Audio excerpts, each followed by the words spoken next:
고요한 오후였습니다. 창가에 길게 늘어선 화초들의 마른 잎을 떼어주고 흙이 보송하게 마른 녀석들에게는 물을 흠뻑 주는 것이 요즘 제 소일거리 중 하나였어요. 평생을 식당 주방에서 기름 냄새와 사람들의 소음 속에서 살다가 얻은 이 고요함은 금쪽같이 귀한 것이었지요. 자식들이 모두 분가하고 10년 전 영감마저 먼저 세상을 뜨고 나니 이 넓은 2층 집에는 정적만이 가득했습니다. 어떤 이들은 외롭지 않냐고 물었지만 저는 단 한 번도 외롭다고 생각해 본 적이 없습니다. 시끄러운 것보다는 차라리 조용한 편이 훨씬 나았으니까요.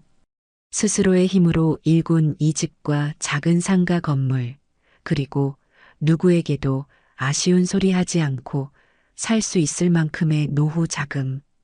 그것들이 제게는 자식보다 남편보다 더 든든한 벗이었습니다. 그때였습니다. 평일 오후에는 좀처럼 울릴 일이 없는 현관 초인종이 요란하게 울렸습니다. 텔레비전 홈쇼핑 채널의 쇼호스트가 목청을 높이는 소리 외에는 어떤 소음도 없던 공간에 날카롭게 파고드는 소리였어요. 택배를 시킨 기억은 없는데 누구일까? 인터폰 화면을 켜자마자 제 미간이 절로 찌푸려졌습니다. 화면 속에는 어색한 미소를 매달고 서 있는 아들 백종민과 며느리 서미정의 얼굴이 가득 차 있었지요. 1년에 2번 명절에나 겨우 얼굴을 비추던 아이들이었습니다. 그것도 밥 한술 뜨기가 무섭게 일이 있다는 핑계를 대고 엉덩이를 떼기 바빴던 녀석들이었고요. 그런 애들이 무슨 일로 예고도 없이 여기까지 찾아왔을까? 좋은 예감은 들지 않았습니다. 어머니, 저 종민이에요. 미정이랑 같이 왔어요. 수화기 너머로 들려오는 아들의 목소리는 쓸데없이 밝았습니다. 저는 잠시 망설이다가 현관문을 열어주었습니다. 문이 열리자마자 며느리가 제 팔을 덥석 잡으며 과장된 목소리로 말했어요. 어머니, 저희 보고 싶으셨죠?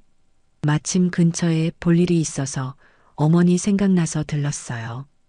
그 애의 손에는 무슨 귀한 보물이라도 되는 양랩으로 겹겹이 포장된 커다란 과일 바구니가 들려 있었습니다. 백화점 로고가 선명하게 찍힌 딱 봐도 값비싸 보이는 물건이었지요. 하지만 저런 과일 바구니는 딱 질색입니다. 실속 없이 포장만 거창하고 정작 열어보면 위쪽 과일 몇 개만 멀쩡하고 아래는 무르거나 상한 것들로 채워 넣은 경우가 허다했거든요. 마치 지금 제 앞에서 온갖 예쁜 말을 늘어놓고 있는 며느리의 속내처럼 말입니다. 일이 바쁠 텐데 여기까지 웬일이냐. 미리 전화라도 주지 그랬어. 제 말에 아들 녀석이 머리를 극적이며 대답했습니다. 하하, 서프라이즈로 놀라게 해드리려고 그랬죠. 어머니, 이거 미정이가 어머니 좋아하시는 과일로만 골라 담은 거예요. 저는 말없이 바구니를 받아들었습니다.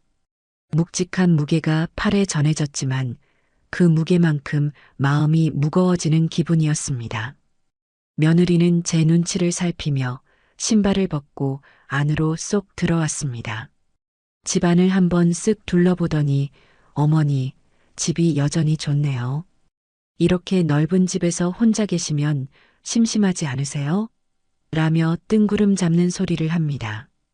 저는 대답 대신 주방으로 가 과도를 들고 왔습니다.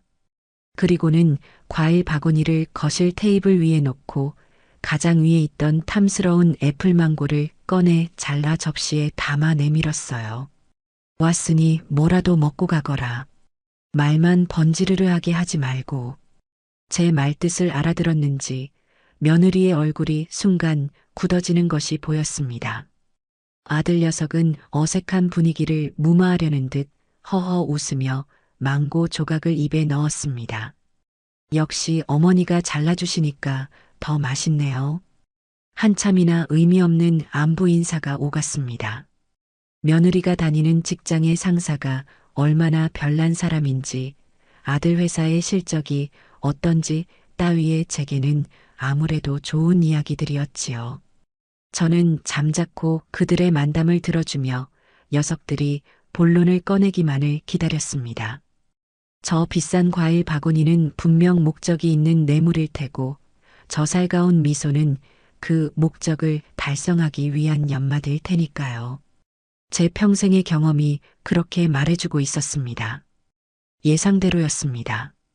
한참을 떠들던 며느리가 갑자기 무릎을 탁 치며 제게 몸을 기울였습니다.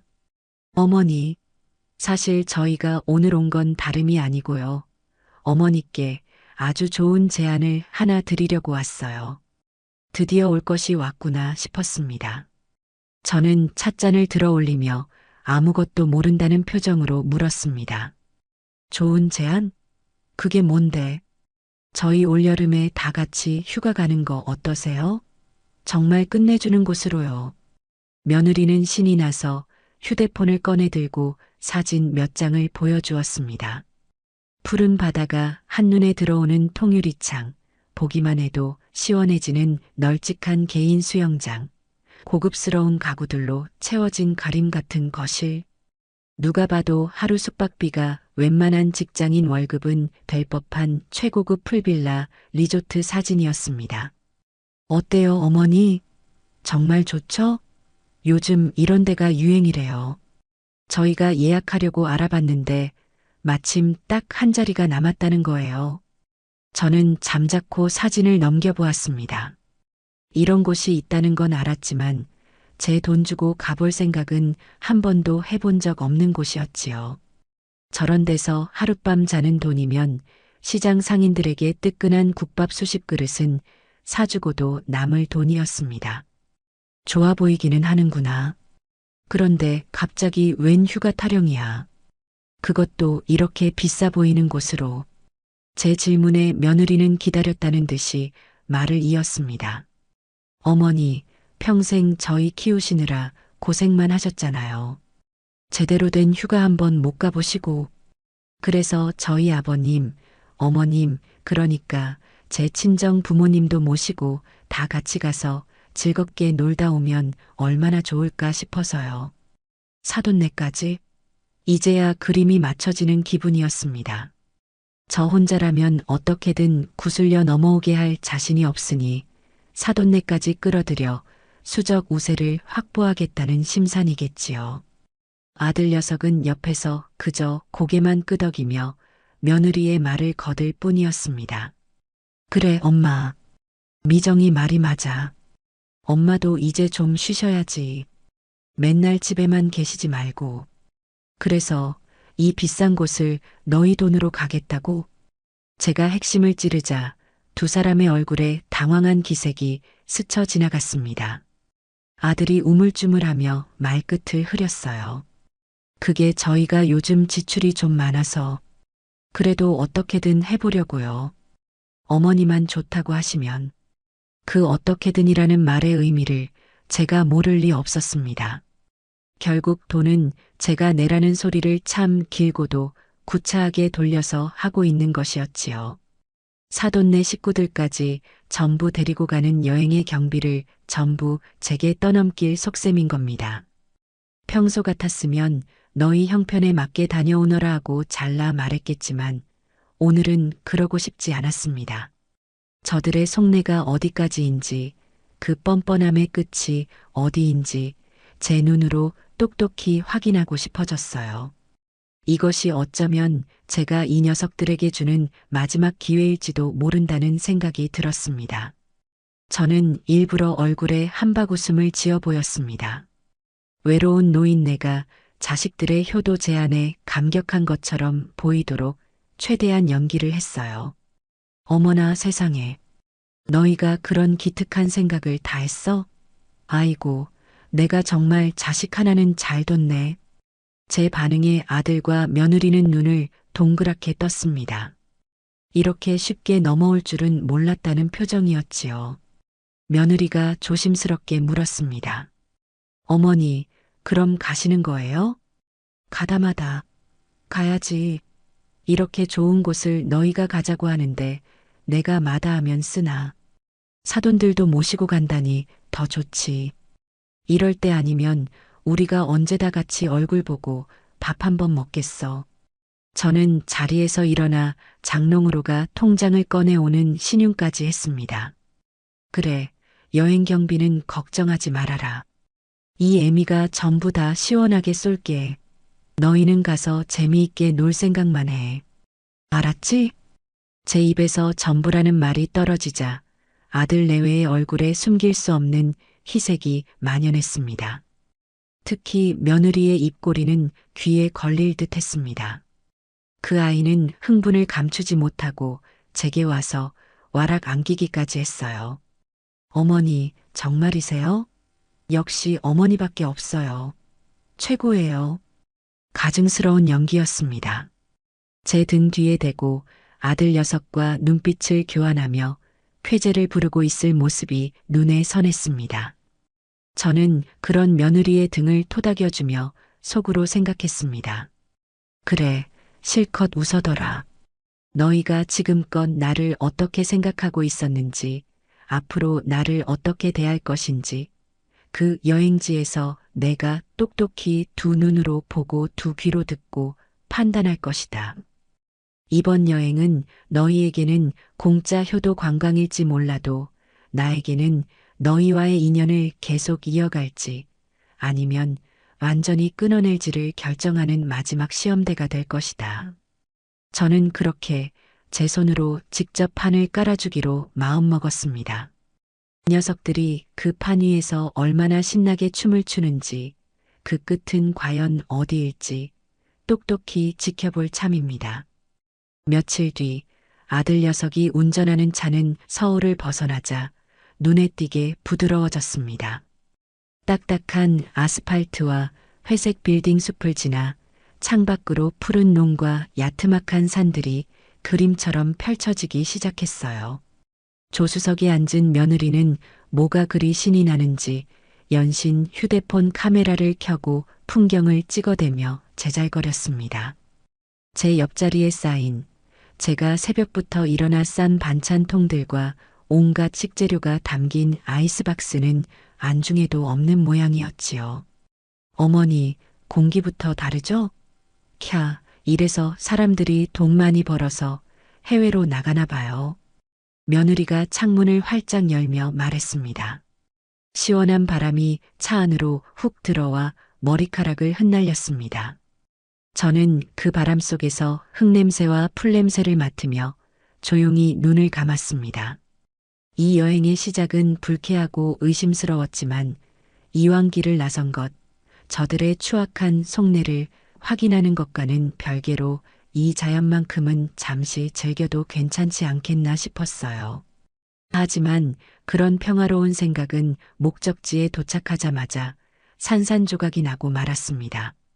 내비게이션이 안내하는 길을 따라 한참을 들어가자 무슨 성문처럼 거대한 입구가 나타났고 그 안으로 들어서니 그림엽서에서나 보던 풍경이 펼쳐졌습니다. 잘 가꿔진 정원과 야자수 그리고 그 사이사이에 자리 잡은 독채 풀빌라들이 이국적인 분위기를 물씬 풍기고 있었지요. 우리에게 배정된 곳은 그 중에서도 바다가 가장 잘 보인다는 로열 스위트였습니다. 차에서 내리자마자 후끈한 공기와 함께 섞여오는 옅은 소금기 섞인 바다 내음과 수영장의 소독약 냄새가 코를 찔렀어요. 우와, 대박. 어머니, 여기 좀 보세요. 사진보다 훨씬 좋아요. 며느리는 소녀처럼 방방 뛰며 좋아했지만 저는 그럴 수가 없었습니다. 우리 빌라 앞에는 이미 낯익은 고급 세단 한 대가 주차되어 있었거든요. 아니나 다를까 우리가 현관으로 들어서자 소파에 느긋하게 앉아있던 바깥사돈과 안사돈이 우리를 맞았습니다.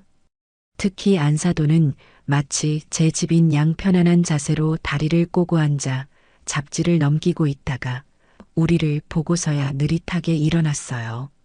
어머, 사부인 오셨어요? 아이고, 길이 많이 막혔나 보네요.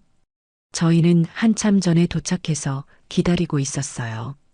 안사돈의 목소리는 꿀이라도 바른 듯 달콤했지만 그 말 속에 숨은 가시를 제가 모를 리 없었습니다. 우리는 이렇게 여유롭게 먼저 와서 쉬고 있었는데 사부인은 늦게 오셨네 하는 비아냥이었지요.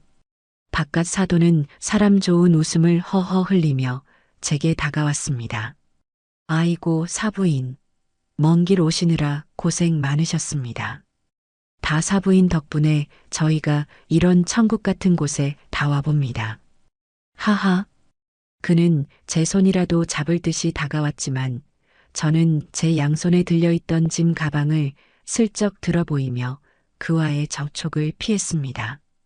아들 녀석은 제 짐은 받아줄 생각도 않고 자기 장인 장모에게 달려가 인사를 하느라 정신이 없었어요. 장인어른, 장모님, 먼저 와 계셨네요. 피곤하지는 않으셨어요? 피곤하긴. 자네 장모는 이런 데 오면 날아다니는 사람이야.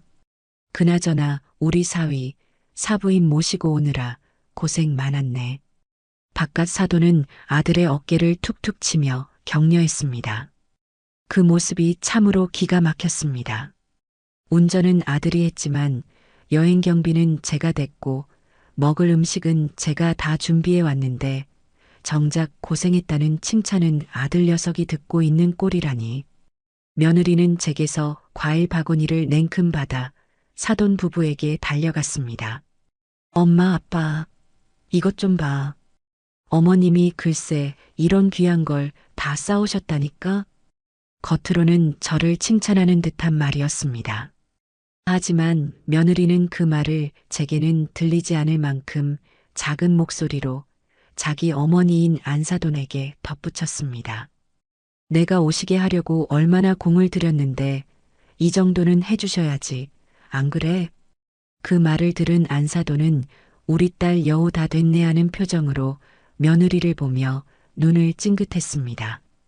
그 순간 모든 상황이 퍼즐처럼 완벽하게 맞춰졌습니다.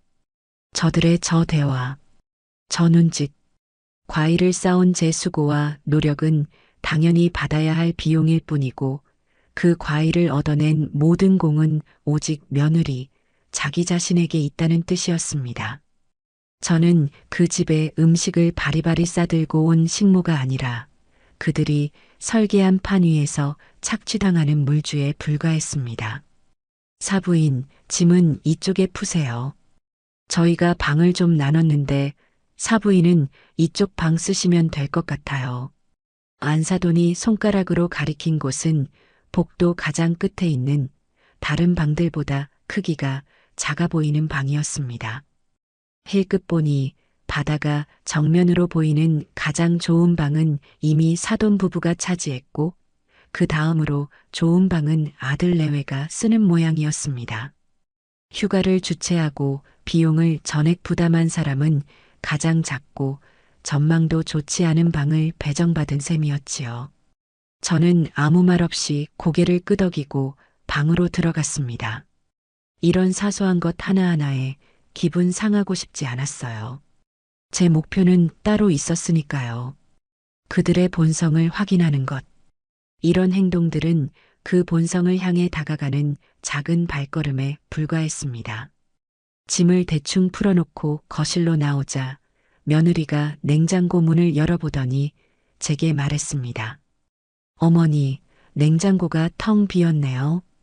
저희 출출한데 뭐 먹을 거 없을까요? 어머니가 싸오신 반찬 좀 꺼내주세요. 아주 자연스러운 명령이었습니다. 저는 아무렇지 않다는 듯 아이스박스로 걸어가 주섬주섬 반찬통을 꺼내기 시작했습니다. 제가 정성껏 무친 나물과 조린 장조림, 직접 담근 오이 소박김치가 모습을 드러내자 안사돈이 옆으로 다가와 호들갑을 떨었습니다.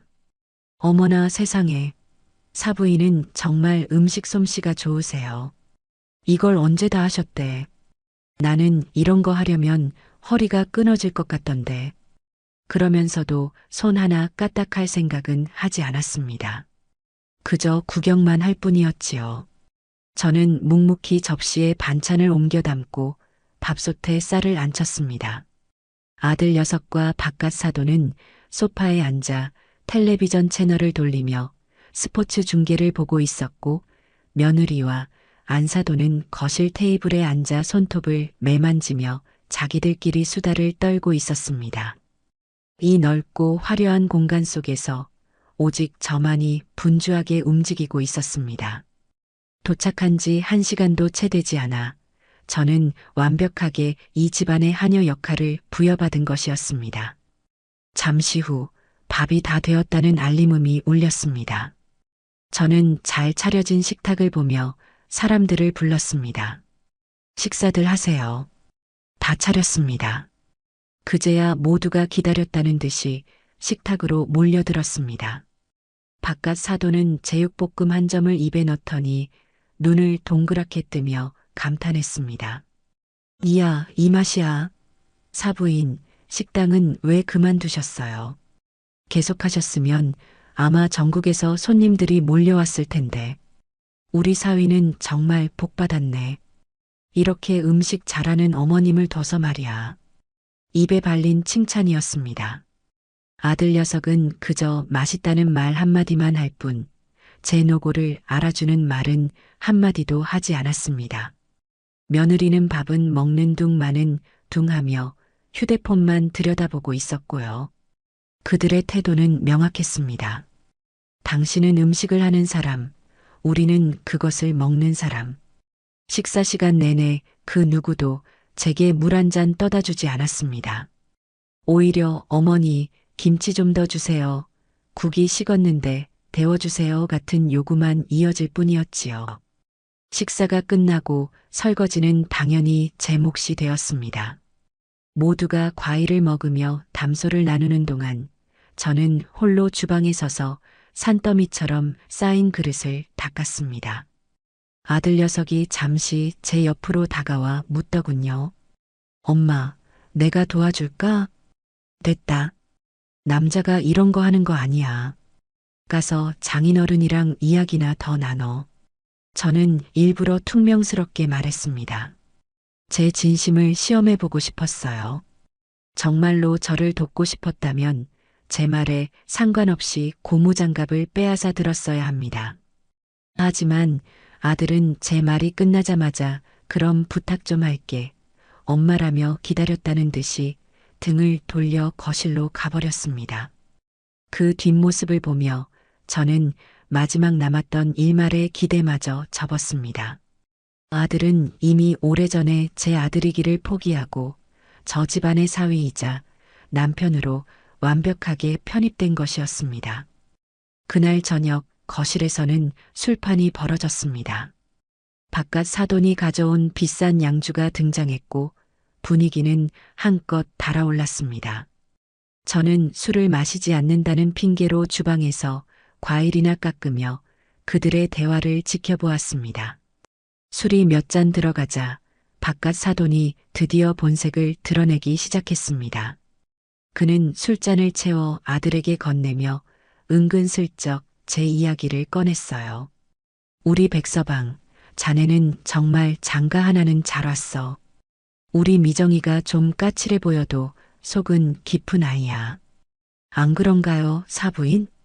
느닷없는 질문에 저는 대답 대신 희미하게 웃어 보였습니다. 바깥 사도는 제 반응은 아랑곳하지 않고 말을 이었습니다. 그런데 내가 듣자 하니 사부인께서 아주 재력이 상당하시다고.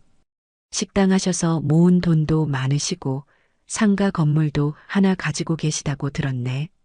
이야, 정말 대단하십니다. 여자 혼자의 몸으로 그 모든 걸 일궈내시다니 존경스럽습니다. 노골적인 재산 탐색전의 시작이었습니다. 저는 과도를 쥔 손에 힘을 주며 대답했습니다. 별 말씀을요.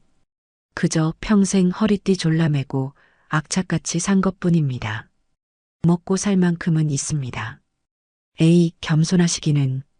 요즘 같은 불경기에 매달 따박따박 월세가 들어오는 건물주가 얼마나 부러운지 아십니까? 그거야말로 진짜 노후 준비지. 사부인은 노후 걱정은 하나도 없으시겠어요. 자식들한테 손 벌릴 일도 없으실 테고. 그의 말은 칭찬처럼 들렸지만 그 속에는 당신은 돈이 많으니 자식들에게 베풀어야 한다는 압박이 교묘하게 숨어 있었습니다. 며느리는 옆에서 맞장구를 쳤습니다. 맞아, 아빠. 어머니 건물 위치도 엄청 좋잖아. 거기 월세만 해도 웬만한 대기업 부장님 월급보다 많을걸? 저는 아무 말 없이 사과를 깎았습니다.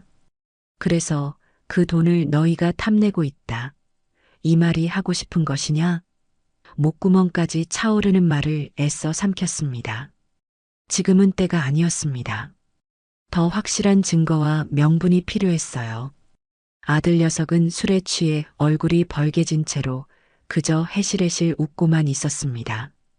제 재산에 대한 이야기가 오가는데도 아들은 어머니를 보호하기는커녕 마치 남의 이야기인 양방관하고 있었습니다. 그렇게 도착 첫날의 밤이 깊어갔습니다. 술자리가 파하고 모두가 각자의 방으로 돌아간 뒤 저는 홀로 거실 소파에 앉아 창밖의 칠흑 같은 바다를 바라보았습니다. 파도 소리만이 규칙적으로 들려왔습니다. 제 마음속에도 파도가 일고 있었습니다. 분노와 실망, 그리고 알 수 없는 서글픔이 뒤섞인 거대한 파도였지요. 저는 이 여행이 끝나고 나면 제 인생에 아주 큰 변화가 찾아올 것임을 직감했습니다. 그리고 그 변화의 칼자루는 다른 누구도 아닌 바로 제 손에 쥐어져 있다는 사실도 명확하게 깨닫고 있었습니다. 그들은 아마 제가 늙고 힘없는 노인이라고 생각하겠지만 저는 평생을 전쟁터 같은 시장 바닥에서 살아남은 사람입니다. 호락호락하게 당하고만 있을 제가 아니라는 것을 머지않아 뼈저리게 느끼게 해줄 참이었습니다. 다음 날 아침 저는 낯선 잠자리 탓인지 새벽같이 눈을 떴습니다. 빌라 안은 숨막힐 듯한 정적에 휩싸여 있었고 간간이 옆방에서 들려오는 바깥 사돈의 코 고는 소리만이 그 정적을 깨뜨리고 있었어요.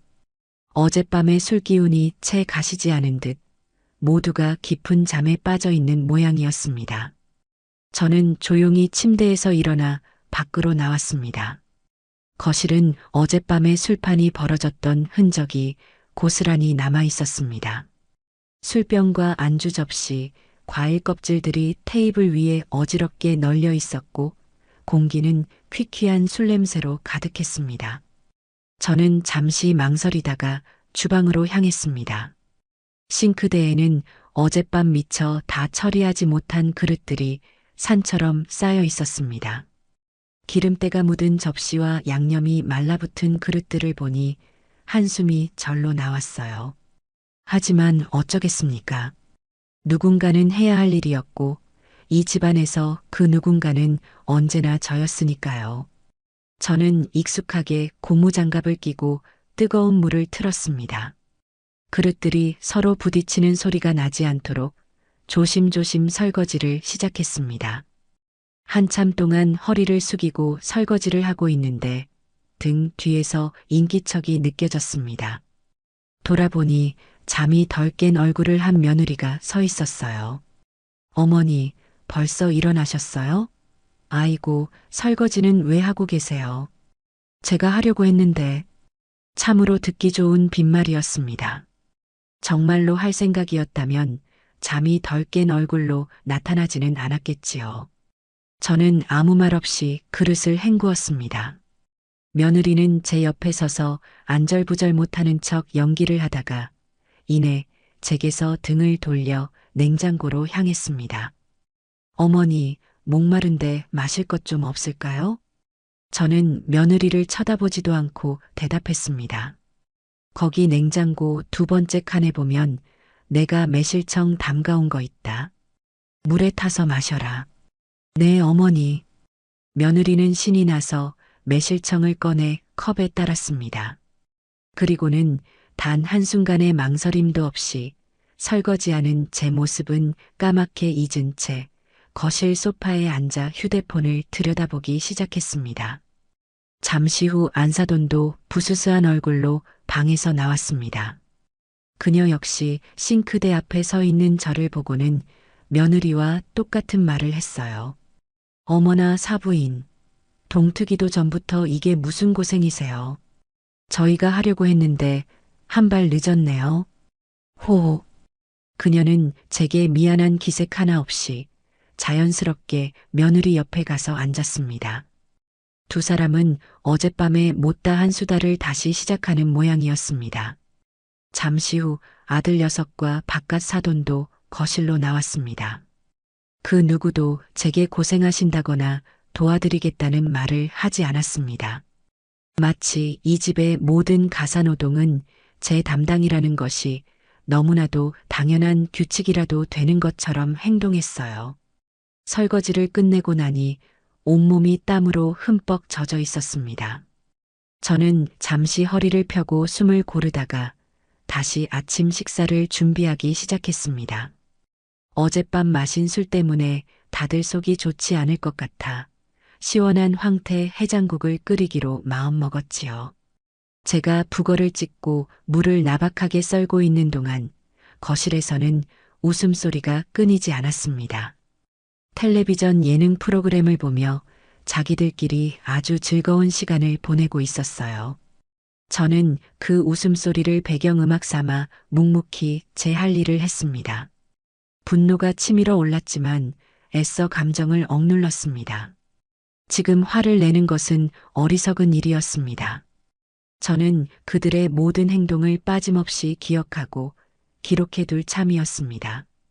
해장국이 맛있게 끓고 계란말이와 김치볶음까지 곁들여 아침상을 차렸습니다. 제가 아침 드세요라고 말하자 그제야 모두가 기다렸다는 듯이 식탁으로 모여들었습니다. 와, 어머니, 이게 무슨 진수성찬이에요. 해장국 냄새가 끝내주는데요. 아들 녀석이 너스레를 떨었습니다. 바깥 사돈은 국물을 한 숟가락 뜨더니 크어 시원하다 라며 감탄사를 연발했습니다. 하지만 그들의 칭찬은 거기까지였습니다.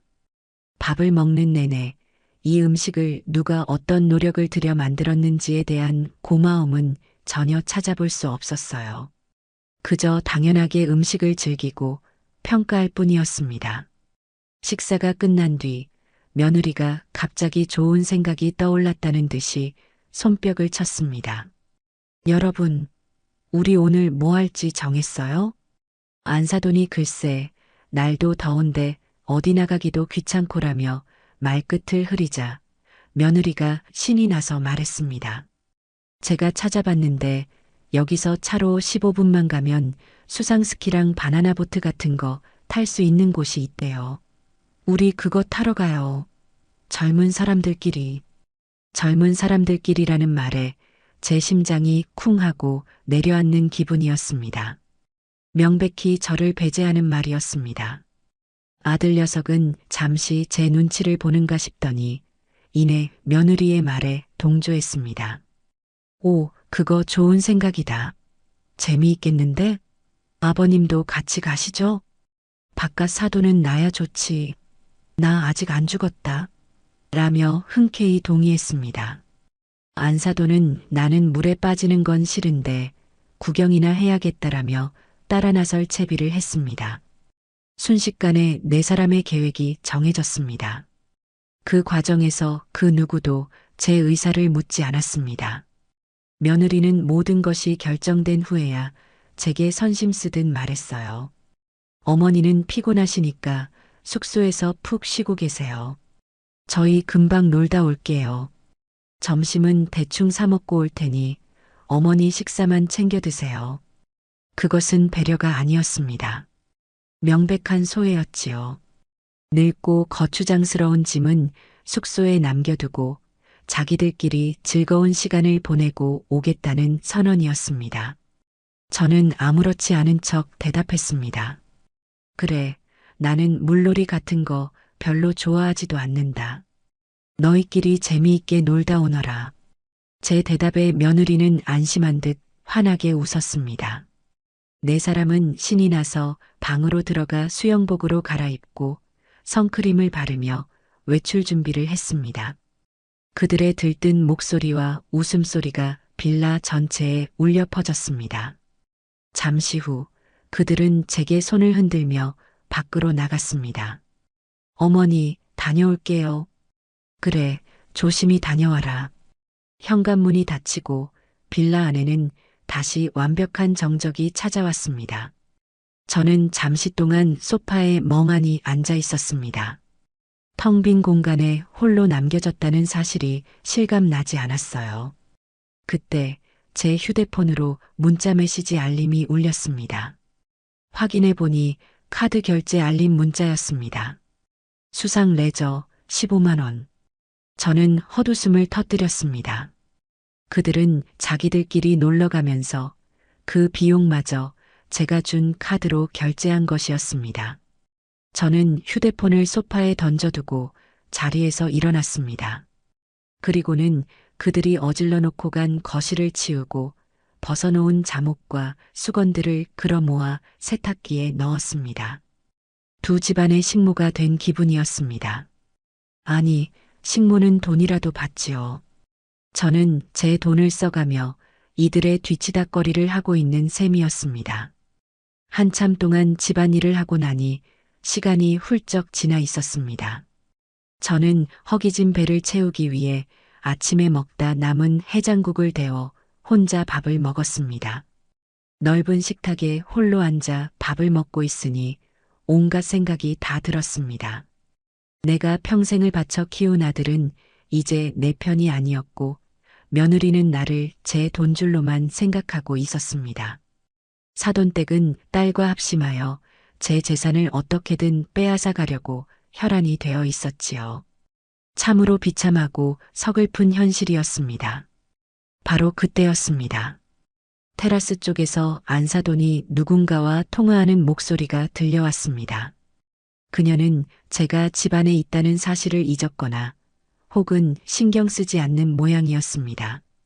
목소리가 무척이나 흥분되어 있었고 주변을 경계하지 않는 듯 목소리 톤도 꽤 높았어요. 저는 숟가락을 내려놓고 숨을 죽인 채 귀를 기울였습니다. 언니, 나야. 잘 지내?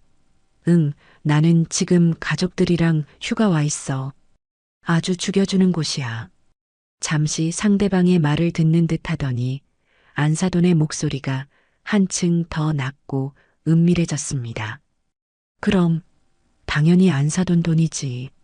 그 할망구가 보통 짠순이가 아니거든. 그런데 이번에는 웬일로 순순히 지갑을 열더라고. 우리 미정이가 머리를 잘 썼어. 제 심장이 쿵 하고 바닥으로 떨어지는 것 같았습니다. 할망구, 저를 두고 하는 말이 틀림없었습니다. 아니, 이게 끝이 아니야. 언니 대박인 거 알려줄까?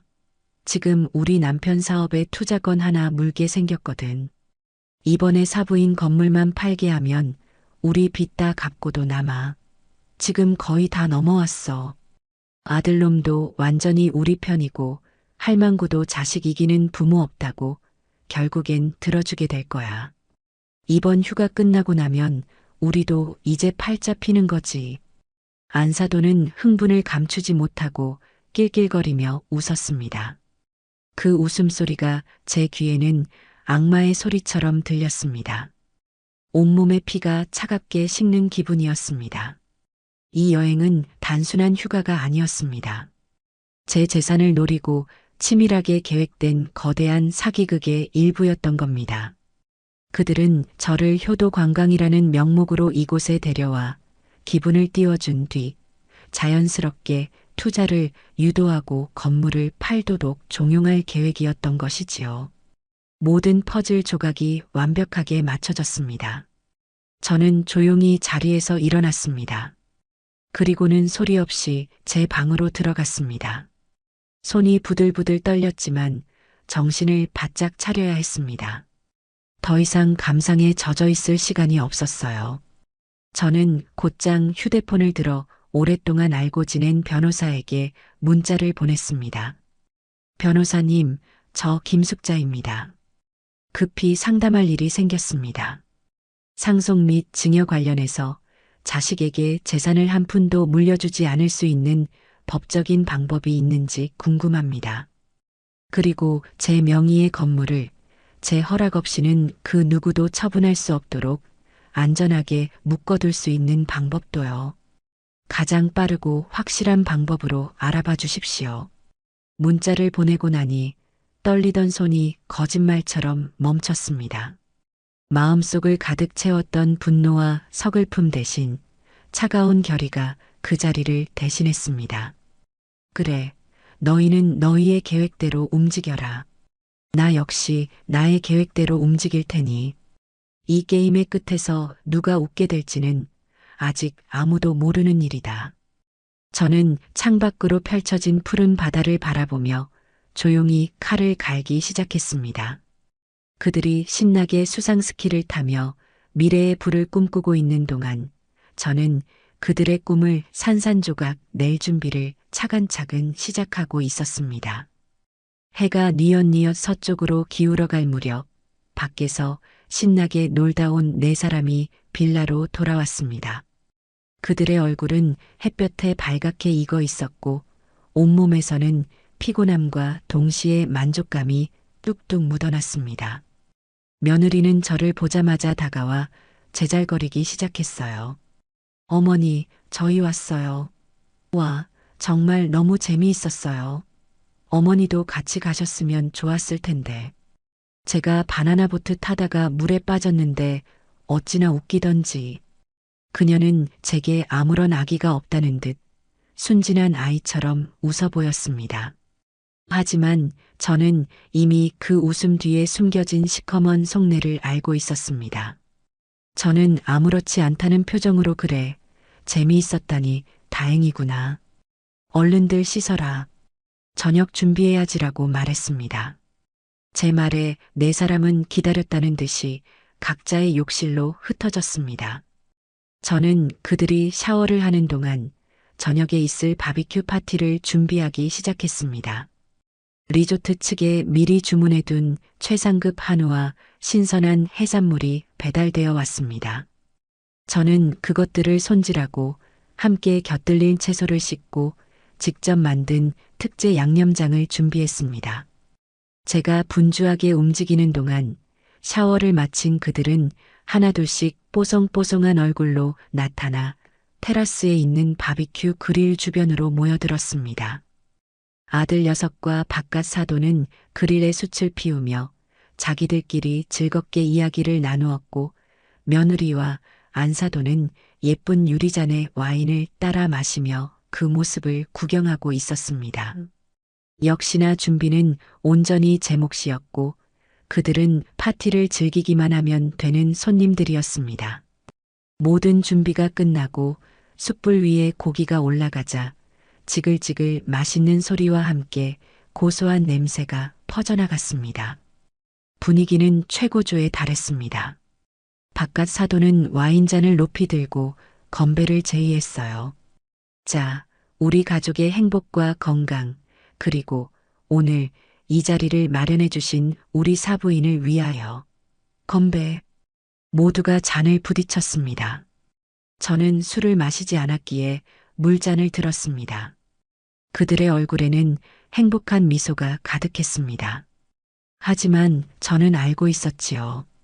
그 미소는 곧 시작될 본론을 위한 전초전에 불과하다는 것을. 아니나 다를까 고기가 몇 점 오가고 분위기가 무르익자 아들 녀석이 제 눈치를 살피며 조심스럽게 운을 뗐습니다. 엄마, 드릴 말씀이 있는데. 드디어 시작이구나. 저는 젓가락을 내려놓고 아들을 쳐다보았습니다. 아들은 제 시선을 피하며 우물쭈물했습니다. 그러자 옆에 있던 며느리가 답답하다는 듯이 끼어들었어요. 어머니, 사실은요, 저희 아빠가 요즘 아주 좋은 사업을 하나 구상하고 계시거든요. 정말 대박 아이템이에요. 바깥 사돈은 며느리의 말이 끝나자마자 기다렸다는 듯이 말을 받았습니다. 허허, 대박까지는 아니고 그냥 아는 분이랑 같이 작은 사업 하나 시작해 보려고 하는 중입니다. 전망이 아주 밝은 아이템이라서 투자만 제대로 받으면 크게 성공할 수 있을 것 같은데 아시다시피 제가 가진 돈이 많지 않아서요. 그는 잠시 말을 끊고 제 반응을 살폈습니다. 저는 아무 말 없이 고기를 뒤집었습니다. 제 침묵에 그들은 더욱 초조해하는 듯 했습니다. 아들 녀석이 다시 용기를 내어 말했습니다. 그래서 말인데 엄마, 장인어른 사업에 엄마가 좀 투자를 해주시면 어떨까 해서요. 물론 그냥 해달라는 건 아니고 지분도 확실하게 챙겨주신다고 했어요. 나중에 몇 배로 불어서 돌아올 거예요. 정말이야. 아들은 저를 설득하기 위해 필사적으로 노력하고 있었습니다. 그 모습이 참으로 안쓰러웠습니다. 제 돈으로 자기 장인의 사업을 일으켜 세워주고 거기서 떨어지는 콩고물이라도 받아먹고 싶어 하는 아들의 모습이 처량하기 짝이 없었어요. 며느리는 옆에서 거들었습니다. 맞아요, 어머니. 생각해 보세요. 어머니 상가 건물, 그거 그냥 가지고 계시면 월세 받는 게 전부잖아요. 하지만 그걸 처분해서 저희 아빠 사업에 투자하면 월세랑은 비교도 안 되는 큰 돈을 버실 수 있다고요. 어머니 노후가 훨씬 더 든든해지는 거예요. 참으로 그럴듯한 포장이었습니다. 저를 위하는 척 말하고 있지만 결국 제 건물을 팔아치워 자기들 배를 불리겠다는 속셈을 교묘하게 감추고 있었지요. 사돈 부부는 기대에 찬 눈으로 저를 빤히 쳐다보고 있었습니다. 이제 제가 어떤 대답을 하느냐에 따라 그들의 계획이 성공하느냐 마느냐가 결정되는 순간이었습니다. 저는 잘 익은 새우를 하나 까서 제 앞 접시에 놓으며 아주 차분하고 조용한 목소리로 입을 열었습니다. 내 건물은 팔 생각 없다. 제 입에서 나온 말은 짧고 단호했습니다. 순간 바비큐 파티장의 모든 소음이 멈춘 듯 했습니다. 지글거리던 고기 굽는 소리도 멀리서 들려오던 파도 소리도 그들의 숨소리마저도 들리지 않는 듯한 착각에 빠졌습니다. 화기애애했던 분위기는 순식간에 시베리아 벌판처럼 싸늘하게 얼어붙었습니다. 가장 먼저 정신을 차린 것은 바깥 사돈이었습니다. 그는 당황한 기색을 애써 감추며 억지 웃음을 지어 보였습니다. 허허, 사부인. 제가 너무 성급했나 봅니다. 물론 큰 돈이 오가는 일이니 신중하게 생각하셔야지요. 제가 사업 계획서라도 제대로 보여드리면서 다시 설명해. 저는 그의 말을 잘랐습니다.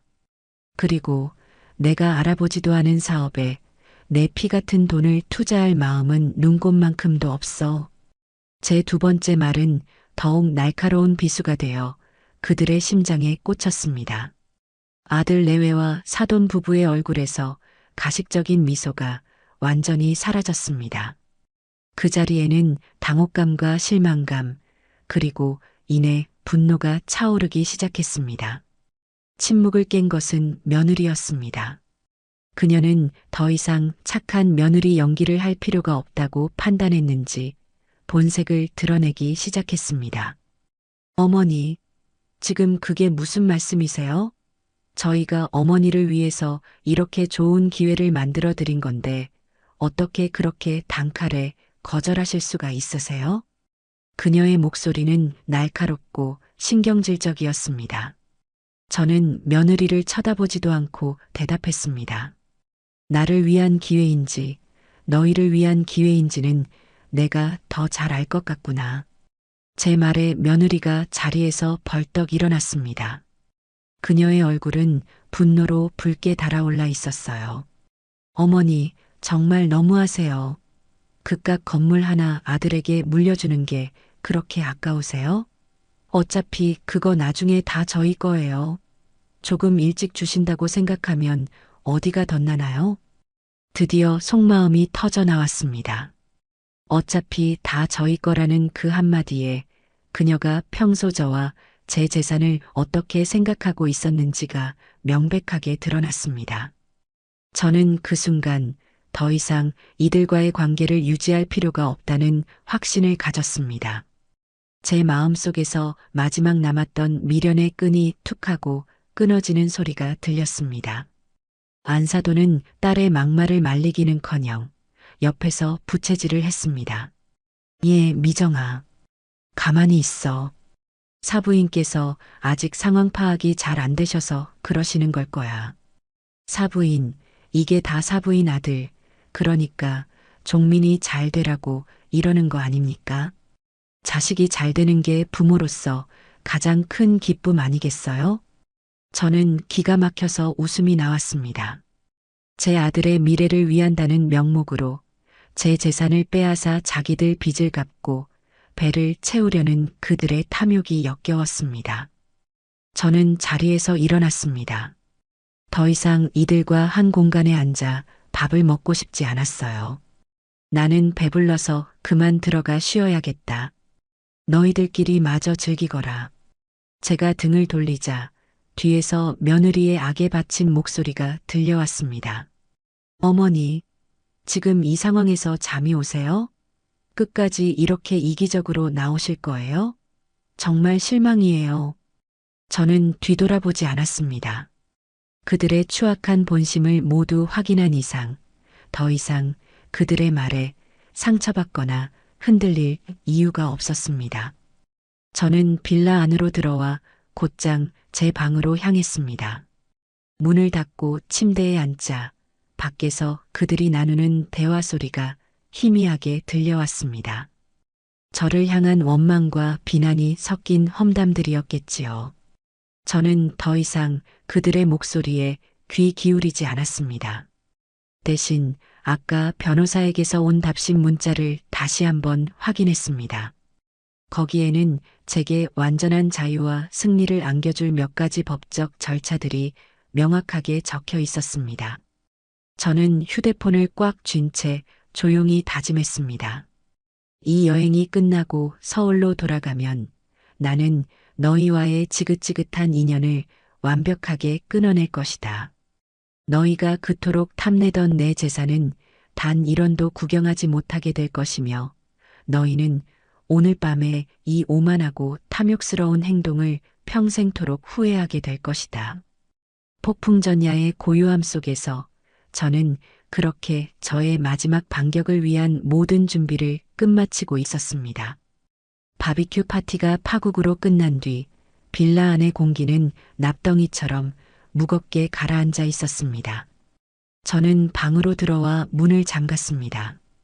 밖에서 들려오는 희미한 소음들로 미루어 보아 그들은 아마 제 험담을 안주 삼아 남은 술을 마시고 있는 듯 했어요. 이제 와서 그들이 저를 뭐라고 욕하든 아무 상관이 없었습니다. 제 마음은 이미 차갑게 식어버렸고 머릿속은 앞으로 해야 할 일들에 대한 계획으로 가득 차 있었으니까요. 하지만 그 모든 계획을 실행에 옮기기 전에 반드시 확인해야 할 것이 하나 남아 있었습니다. 바로 아들 녀석의 진심이었지요. 일말의 가능성, 눈곱만큼이라도 남아있을지 모를 한 가닥 희망을 제 눈으로 확인하고 만약 그것이 없다면 미련 없이 잘라내기 위해서였습니다. 저는 아들에게 잠시 내 방으로 오너라는 짧은 문자를 보냈습니다. 10분쯤 지났을까 방문을 조심스럽게 노크하는 소리가 들렸습니다. 엄마, 나야. 들어가도 돼? 들어오너라. 문을 열고 들어온 아들의 얼굴은 술기운과 난처함으로 벌겋게 상기되어 있었습니다. 이 녀석은 차마 제 얼굴을 똑바로 쳐다보지 못하고 고개를 푹 숙인 채 방 안으로 들어섰습니다. 저는 침대에 걸터 앉아 녀석을 맞은편 의자에 앉으라고 손짓했습니다. 어색한 침묵이 흘렀습니다. 이 녀석은 제 눈치를 살피며 입술만 달싹일 뿐 먼저 입을 열지 못했습니다. 너 아까 그게 진심이었니? 제가 먼저 침묵을 깼습니다. 제 목소리는 저 자신도 놀랄 만큼 차분하고 건조했습니다. 아들은 제 질문의 의도를 파악하지 못했는지 되물었습니다. 뭐가? 네 장인 사업에 내 건물을 팔아서 투자하라는 거 말이다. 그게 정말로 나를 위한 일이라고 생각해서 한 말이냐? 아니면 네 처가와 장인을 위해서 한 말이냐? 솔직하게 말해보거라. 아들은 잠시 망설였습니다. 그 짧은 순간 녀석의 머릿속에서는 수만 가지 계산이 오가고 있었을 겁니다. 어떻게 말해야 이 상황을 무마하고 어머니의 마음을 돌려 투자를 받아낼 수 있을까? 하지만 저는 녀석에게 생각할 시간을 주고 싶지 않았습니다. 종민아, 똑바로 대답해. 지금 이 순간까지도 네가 내 아들이라고 믿고 싶은 이 애미에 대한 마지막 예의라고 생각하고 거짓 없이 말해봐. 너 저들과 한패니? 제 단호한 목소리에 아들은 결국 고개를 떨구었습니다. 그리고는 모기만 한 목소리로 변명을 늘어놓기 시작했어요. 엄마, 그게 꼭 누구 편이고 그런 문제가 아니라 장인어른 사업이 정말 괜찮은 거라니까. 나도 자료 다 봤어. 성공만 하면 우리 다 같이 부자로 살 수 있는 기회란 말이야. 엄마는 평생 고생만 했으니까 이제 좀 편하게 사셨으면 하는 마음에. 편하게? 내가 지금 불편하게 살고 있는 것처럼 보이나 보구나. 내 집에서 내 돈으로 누구에게도 아쉬운 소리 안 하고 사는 내가 뭐가 그리 불편해 보여서 너는 네 장인의 사업에 내 전 재산을 밀어 넣으라고 하는 거냐? 제 날카로운 반박에 아들은 할 말을 잃었습니다. 저는 자리에서 일어나 아들 앞에 섰습니다. 그리고 녀석의 눈을 똑바로 쳐다보며 마지막 질문을 던졌습니다. 마지막으로 묻겠다. 만약에, 아주 만약에 네 장인 사업이 잘못되면 어쩔 거냐? 내 건물 팔아서 투자한 돈 다 날리면 그땐 어떻게 책임질 거냐? 너 책임질 수 있어? 아들은 제 눈을 피했습니다. 그 회피하는 눈빛에서 저는 모든 답을 얻었습니다. 녀석은 단 한 번도 실패의 가능성을 생각해 본 적이 없는 겁니다. 그저 장밋빛 미래와 달콤한 성공의 과실만을 꿈꾸고 있었지요. 설령 잘못되더라도 그 책임은 온전히 제가 지게 될 것이라고 무의식 중에 생각하고 있었을지도 모릅니다. 아들은 한참 만에야 입을 열었습니다. 왜 꼭 안 될 거라고만 생각해, 엄마. 그리고 장인어른이 나한테도 지분을 주신다고 약속했어. 나도 이제 그 회사의 주인이 되는 거라고. 이건 우리 가족 전체의 미래가 걸린 일이야. 우리 가족. 녀석의 입에서 나온 그 단어는 비수처럼 제 가슴에 박혔습니다. 녀석이 말하는 우리 가족 안에 더 이상 저는 포함되어 있지 않았습니다. 그 순간 저는 깨달았습니다. 제 아들 백종민은 이제 서미정의 남편이자 바깥 사돈의 사위일 뿐, 제 아들로서의 정체성은 이미 오래전에 상실했다는 것을요. 제게 남았던 마지막 미련, 마지막 기대가 산산조각 나는 순간이었습니다. 알겠다. 이제 그만 나가보거라. 나도 피곤해서 좀 쉬어야겠다. 제 목소리에는 어떤 감정도 실려 있지 않았습니다. 아들은 제 태도에 오히려 당황한 듯 했습니다. 아마 제가 더 화를 내거나 혹은 매달리거나 아니면 설득당할 것이라고 예상했겠지요. 하지만 저는 더 이상 녀석과 말을 섞고 싶지 않았습니다. 모든 것이 명확해졌으니까요. 아들은 어쩔 수 없다는 듯 자리에서 일어나 방을 나갔습니다. 문이 닫히는 소리를 들으며 저는 제 마음속에서도 아들을 향한 문이 영원히 닫혔음을 느꼈습니다.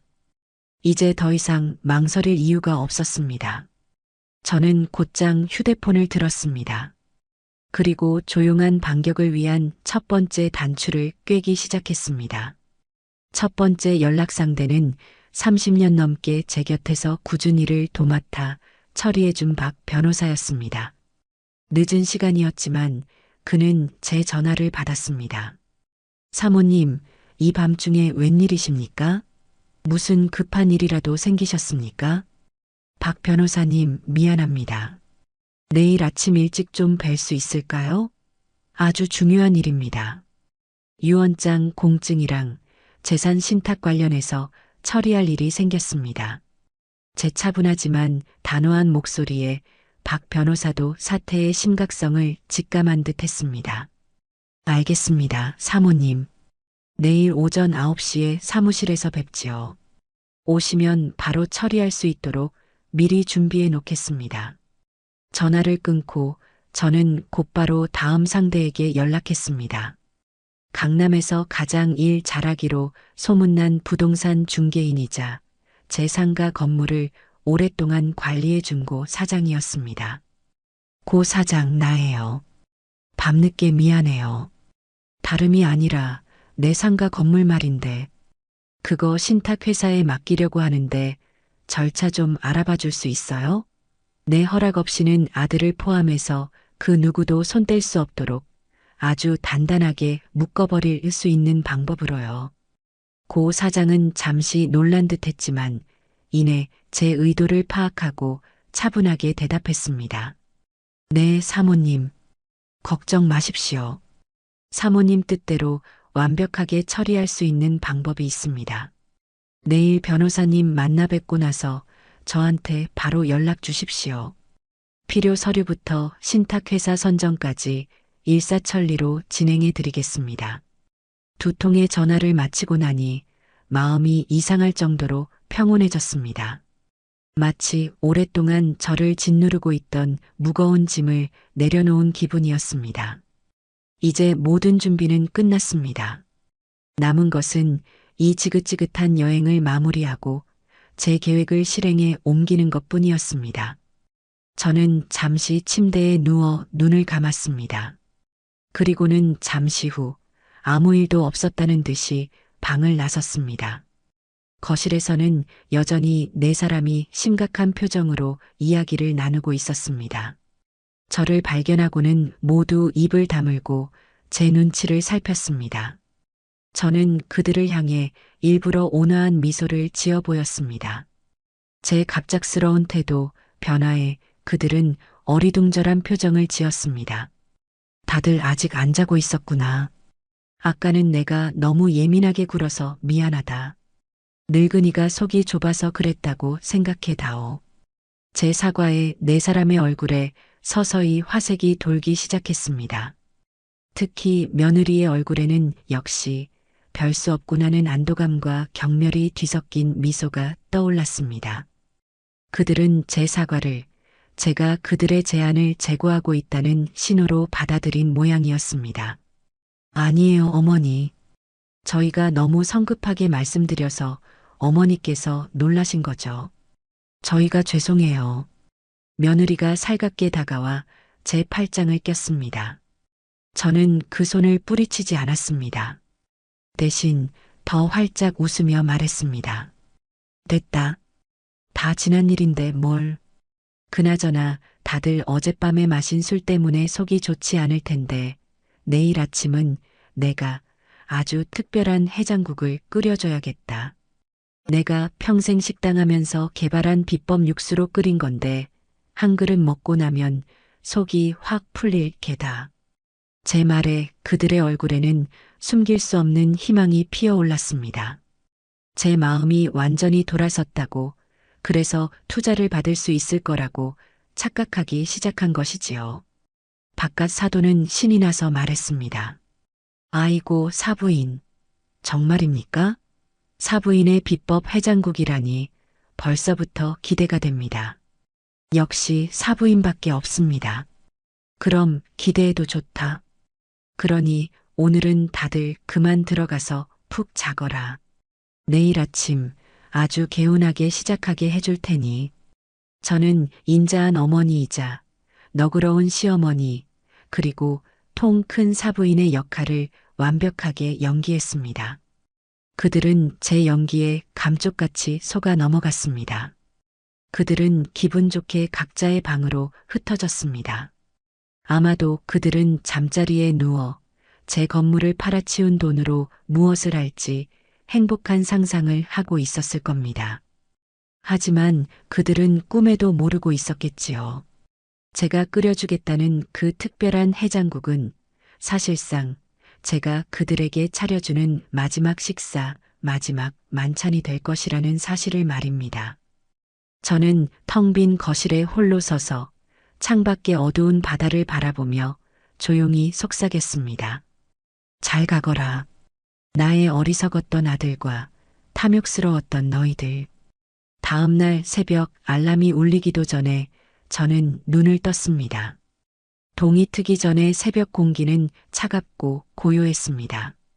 빌라 안은 어젯밤의 소동이 모두 거짓말이었던 것처럼 깊은 정적에 휩싸여 있었습니다.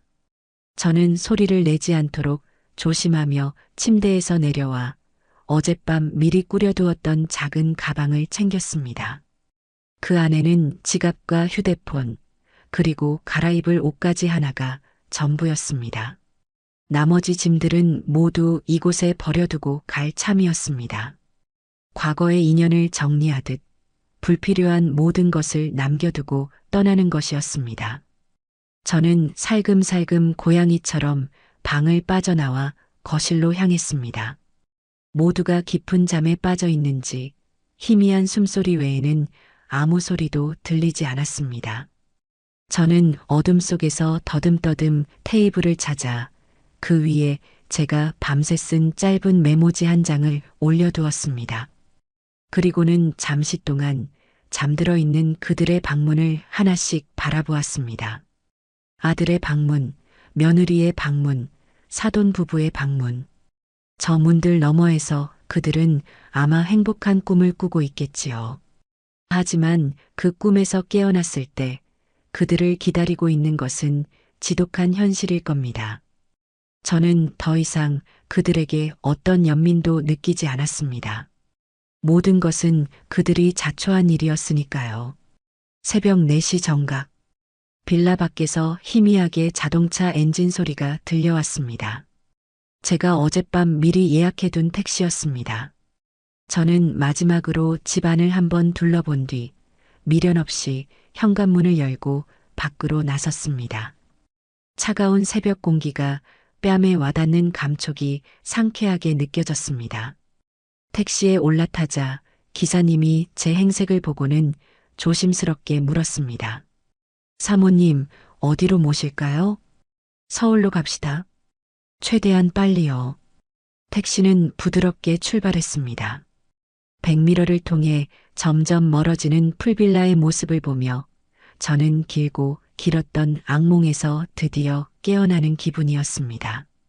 지난 며칠간 겪었던 모욕과 배신감, 그리고 그 이전부터 제 마음속에 쌓여왔던 모든 응어리들이 차가운 새벽 공기 속으로 흩어지는 것 같았어요.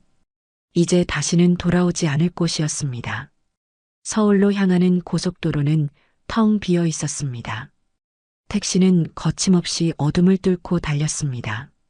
저는 창밖으로 스쳐 지나가는 풍경을 멍하니 바라보며 생각에 잠겼습니다. 제가 지금 하는 행동이 과연 옳은 것일까? 핏줄로 이어진 인연을 이렇게 하루아침에 끊어내는 것이 맞는 일일까? 하지만 이내 고개를 저었습니다.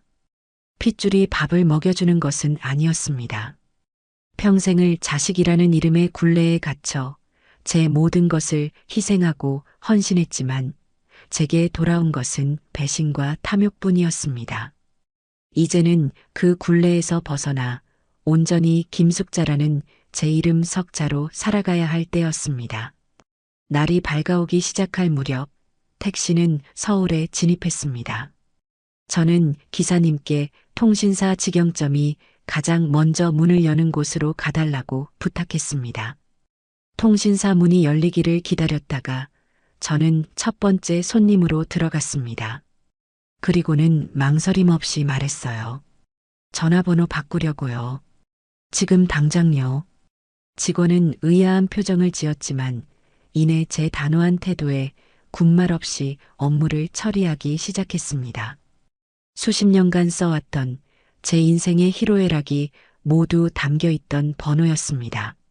그 번호를 통해 아들의 첫 울음소리를 들었고 남편의 부고를 전해 들었으며 수많은 인연을 맺고 끊었습니다.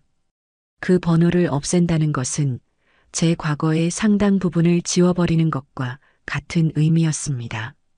잠시 마음이 흔들렸지만 저는 곧 마음을 다잡았습니다. 새로운 삶을 위해서는 과거와의 단절이 반드시 필요했습니다. 직원이 건네준 새로운 유심칩을 휴대폰에 끼우자 화면에 서비스 없음이라는 문구가 잠시 떴다가 이내 새로운 통신 자로고가 나타났습니다. 그 순간 저는 보이지 않는 족쇄가 풀리는 듯한 해방감을 느꼈습니다. 이제 그들은 더 이상 저를 찾을 수 없을 겁니다. 전화번호를 바꾼 뒤 저는 곧장 박 변호사의 사무실로 향했습니다. 약속 시간보다 조금 일찍 도착했지만 그는 이미 나와 저를 기다리고 있었습니다. 사모님 오셨습니까? 안색이 좋지 않으십니다. 괜찮습니다. 어서 일이나 처리합시다. 저는 박 변호사가 내미는 따뜻한 차를 한 모금 마시고 곧바로 본론으로 들어갔습니다. 그는 밤새 제가 요청한 모든 법적 절차에 대한 서류를 완벽하게 준비해 놓은 상태였습니다. 사모님, 먼저 유언장부터 확인하시겠습니다. 이 유언장은 사모님의 모든 재산을 아드님이 아닌 사모님께서 지정하시는 제3자 또는 사회복지법인에 기부하는 것을 골자로 하고 있습니다. 이렇게 되면 아드님은 유류분 반환 청구 소송을 제기할 수는 있겠지만 그 절차가 매우 복잡하고 시간도 오래 걸립니다. 무엇보다 사모님께서 평소 아드님에게 지속적으로 경제적 지원을 해오셨다는 증거 자료들을 첨부하여 생전 종혈을 통해 이미 유류분 이상의 재산을 받았다고 주장할 겁니다. 승소할 확률이 매우 높습니다. 저는 서류를 꼼꼼히 읽어보았습니다. 제 뜻이 완벽하게 반영되어 있었습니다. 저는 망설임 없이 서명란에 제 이름을 적고 지장을 찍었습니다. 다음은 상가 건물에 대한 신탁 계약서였습니다. 이것은 부동산 관리 신탁 계약서입니다. 이 계약을 체결하시면 건물의 소유권은 형식적으로 신탁회사로 이전됩니다. 하지만 실질적인 모든 권리, 즉 월세를 받거나 건물을 사용하는 등의 모든 수익권은 사모님께서 그대로 가지시게 됩니다. 가장 중요한 것은 이 신탁계약이 유지되는 동안에는 사모님의 동의 없이는 그 누구도, 심지어 사모님 본인조차도 이 건물을 임의로 처분하거나 담보로 제공할 수 없다는 것입니다. 아드님이 어떤 감언이설로 사모님을 속이려 하거나 혹은 위임장을 위조하는 등의 불법적인 행동을 하더라도 이 건물을 빼앗아갈 방법은 원천적으로 차단되는 셈입니다. 완벽한 방어막이었습니다. 저는 이 서류에도 망설임 없이 서명했습니다. 모든 법적 절차를 마치는 데는 1시간도 채 걸리지 않았습니다. 사무실을 나서며 저는 제 인생의 모든 짐을 내려놓은 듯한 가뿐함을 느꼈습니다. 이제 저는 그 어떤 외부의 위협으로부터도 안전했습니다. 제 재산도 제 남은 인생도 온전히 제 것이 된 것입니다. 집으로 돌아온 저는 가장 먼저 굳게 닫혀있던 모든 창문을 활짝 열었습니다. 신선한 공기가 집 안으로 밀려 들어오며 지난 며칠간 쌓여있던 퀴퀴하고 무거운 공기를 밀어냈습니다. 저는 오랫동안 사용하지 않았던 오디오의 전원을 켜고 제가 가장 좋아하는 클래식 음악을 크게 틀었습니다. 집 안가득 울려 퍼지는 아름다운 선율을 들으며 저는 소파에 깊숙이 몸을 묻었습니다. 아마 지금쯤 그들은 잠에서 깨어나 제가 사라진 사실을 알게 되었을 겁니다. 그리고 테이블 위에 놓인 메모지를 발견했겠지요. 제가 남긴 메모의 내용은 아주 간단했습니다. 남은 휴가 즐겁게들 보내려무나. 리조트 비용은 너희가 알아서 정산하렴. 엄마가 그 메모를 읽었을 때 그들의 표정이 어땠을지 상상하니 저도 모르게 웃음이 나왔습니다. 아마 처음에는 당황했다가 이내 분노하고 결국에는 눈앞에 닥친 수백만 원의 리조트 비용 때문에 서로를 탓하며 꼴사납게 싸우고 있겠지요. 그 모든 혼란과 다툼의 현장에 제가 없다는 사실이 저를 더없이 행복하게 만들었습니다. 저는 이제 더 이상 그들의 감정 쓰레기통이 되어줄 필요가 없었습니다. 제 인생의 운전대는 이제 온전히 제 손에 쥐어져 있었습니다. 어디로 갈지, 언제 멈출지 모든 것을 제 스스로 결정할 수 있는 완벽한 자유. 저는 그 자유를 만끽하며 앞으로 펼쳐질 제2의 인생을 조용히 그리고 설레는 마음으로 그려보기 시작했습니다. 제 예상은 한치의 오차도 없이 정확하게 들어맞았습니다.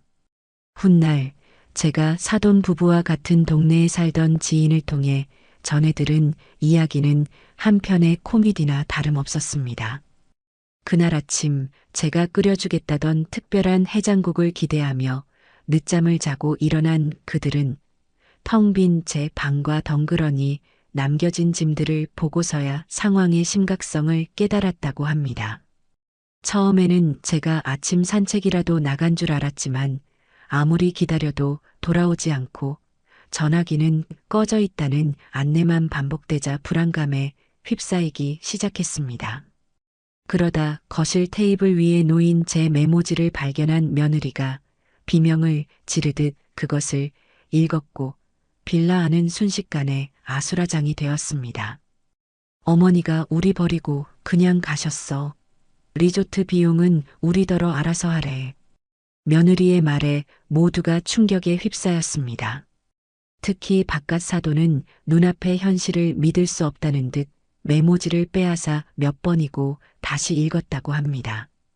그들의 머릿속은 복잡하게 엉키기 시작했습니다. 저에 대한 분노, 앞으로의 계획이 틀어졌다는 것에 대한 불안감, 그리고 당장 눈앞에 닥친 어마어마한 리조트 비용에 대한 공포가 뒤섞여 있었지요. 그들은 체크아웃 시간이 다가오자 어쩔 수 없이 짐을 챙겨 프런트로 향했습니다. 마지막까지 혹시나 제가 미리 계산을 해두었을지도 모른다는 신락 같은 희망을 품고요. 하지만 그들을 맞이한 것은 수백만 원에 달하는 그들이 평생 구경도 못 해본 금액이 찍힌 계산서였습니다. 프런트 직원이 공손하지만 단호한 목소리로 말했습니다. 총 금액은 487만 원입니다. 어떻게 결제하시겠습니까? 아들 녀석은 사색이 되어 제 카드를 내밀었지만 돌아온 대답은 한도 초과로 승인이 거절되었습니다라는 말이었습니다. 제가 떠나오기 전에 미리 카드사에 전화해 한도를 최저로 낮춰놓았기 때문입니다. 이제 그들에게 남은 선택지는 없었습니다. 그들은 각자 지갑을 열어 현금과 카드를 꺼냈지만 네 사람의 돈을 모두 합쳐도 턱없이 부족한 금액이었습니다. 결국 바깥 사돈이 여기저기 전화를 돌려 비굴하게 돈을 꾸고 며느리는 마이너스 통장의 한도까지 끌어모아 겨우겨우 계산을 마칠 수 있었다고 합니다. 그 과정에서 서로에게 책임을 떠넘기며 고성을 지르고 꼴사납게 싸우는 바람에 다른 투숙객들의 비웃음을 사는 것은 물론 리조트 직원들에게까지 망신을 샀다는군요. 그들이 그토록 꿈꾸던 호화로운 여름휴가의 마지막은 그렇게 초라하고 비참하게 끝이 났습니다. 그로부터 며칠 뒤 저는 인터폰 화면을 통해 익숙한 얼굴들을 마주했습니다. 잔뜩 수척해진 얼굴의 아들과 분노로 이글거리는 눈의 며느리, 그리고 그 뒤에 안절부절 못하며 서 있는 사돈 부부였습니다. 그들은 뻔뻔하게도 제 집 대문 앞까지 찾아온 것이었습니다. 엄마, 안에 있는 거 다 알아. 문 좀 열어봐. 얘기 좀 해. 아들이 대문을 두드리며 소리쳤습니다. 며느리는 옆에서 더 악에 받친 목소리로 거들었습니다. 어머니, 어떻게 저희한테 이러실 수가 있어요? 저희가 뭘 그렇게 잘못했다고 이렇게까지 하세요? 당장 나오셔서 해명하세요. 저는 소파에 앉아 차를 마시며 그들의 발악을 조용히 지켜보았습니다. 마치 텔레비전 드라마를 보는 것처럼 조금의 감정 동요도 일어나지 않았습니다. 한참을 소리치던 그들은 제가 아무런 반응이 없자 결국 인터폰을 눌렀습니다. 삑소리와 함께 스피커 너머로 며느리의 거친 숨소리가 들려왔습니다. 어머니, 듣고 계시죠? 문 여세요. 저는 수화기를 들었습니다. 그리고는 제 인생에서 가장 차갑고 단호한 목소리로 단 한마디만 내뱉었습니다. 여긴 너희가 올 곳이 아니다. 그리고는 수화기를 내려놓았습니다. 제 말에 그들은 충격을 받은 듯 잠시 조용해졌습니다. 이내 다시 문을 두드리고 소리를 질렀지만 저는 더 이상 상대하지 않았습니다. 1시간쯤 지났을까 포기한 듯 그들은 욕설을 몇 마디 내뱉고는 돌아갔습니다. 저는 그들이 사라진 것을 확인하고 나서야 자리에서 일어났습니다. 그리고는 집안의 모든 잠금 장치를 다시 한번 확인했습니다. 제 인생의 문은 이제 그들에게 영원히 셔터를 내린 것이었습니다. 시간이 흐르고 제게는 평화로운 일상이 찾아왔습니다. 하지만 그들에게는 시련의 계절이 시작된 모양이었습니다. 제가 투자를 거절하면서 바깥 사돈의 사업은 시작도 해보기 전에 자금난에 부딪혔습니다. 그는 여기저기서 무리하게 돈을 빌려 사업을 강행했지만 애초에 기반이 부실했던 사업은 오래 버티지 못하고 결국 부도가 나고 말았습니다. 그 소식은 시장 바닥에까지 쫙 퍼졌습니다. 사돈댁은 빚더미에 올라앉았고 그들이 살던 번지르르한 아파트마저 차압당해 길거리에 나앉을 신세가 되었다는 소문이 들려왔습니다. 모든 것을 잃게 되자 며느리는 모든 책임을 아들 녀석에게 돌리기 시작했습니다. 다 너가 무능해서 엄마 돈도 못 받아온 거 아니야. 라며 매일같이 남편을 닥달하고 집안은 하루도 조용할 날이 없었다고 합니다. 결국 그들의 결혼 생활도 파탄이 났습니다. 그러던 어느 날 지인을 통해 장문의 메시지 하나가 제게 전달되었습니다. 며느리가 보낸 것이었습니다. 그 내용은 참으로 가관이었습니다. 어머니, 제가 다 잘못했어요. 그때는 제가 철이 없었어요. 제발 저희 좀 살려주세요. 저희 아빠 사업이 망해서 길거리에 나앉게 생겼어요. 어머니께서 조금만 도와주시면 저희가 재기할 수 있어요. 어머니 건물 저희한테 주시면 안 될까요? 그 건물 팔아서 빚 갚고 남은 돈으로 어머니 평생 편안하게 모실게요. 제발 마지막으로 한 번만 저희를 용서해 주세요. 저는 그 구차하고 뻔뻔한 메시지를 읽고 실소를 금치 못했습니다. 마지막 순간까지도 그녀는 진심으로 반성하는 것이 아니라 제 건물을 탐내고 있었습니다. 그녀에게 저는 용서를 구해야 할 시어머니가 아니라 마지막까지 매달려야 할 동아줄이었던 겁니다. 저는 그 메시지를 읽자마자 한치의 망설임도 없이 삭제 버튼을 눌렀습니다. 그들의 비참한 현실은 그들의 탐욕이 빚어낸 당연한 결과일 뿐이었습니다. 저는 더 이상 그들의 인생에 관여할 생각도 책임져 줄 의무도 없었습니다. 제게는 이제 저 자신의 행복을 찾고 새로운 인생을 살아갈 일만 남아 있었습니다. 그들이 제 집 문전에서 쫓겨나듯 사라진 이후 제 삶에는 놀라울 정도의 평화가 찾아왔습니다. 수십 년간 제 어깨를 짓누르던 어머니라는 이름의 무게, 시어머니라는 역할의 굴레에서 벗어나자 세상이 다르게 보이기 시작했어요. 아침에 눈을 뜨면 오늘은 무엇을 할까 설레는 마음으로 하루를 시작했고 밤에 잠자리에 들면 누구에게도 방해받지 않는 깊은 잠을 잘 수 있었습니다.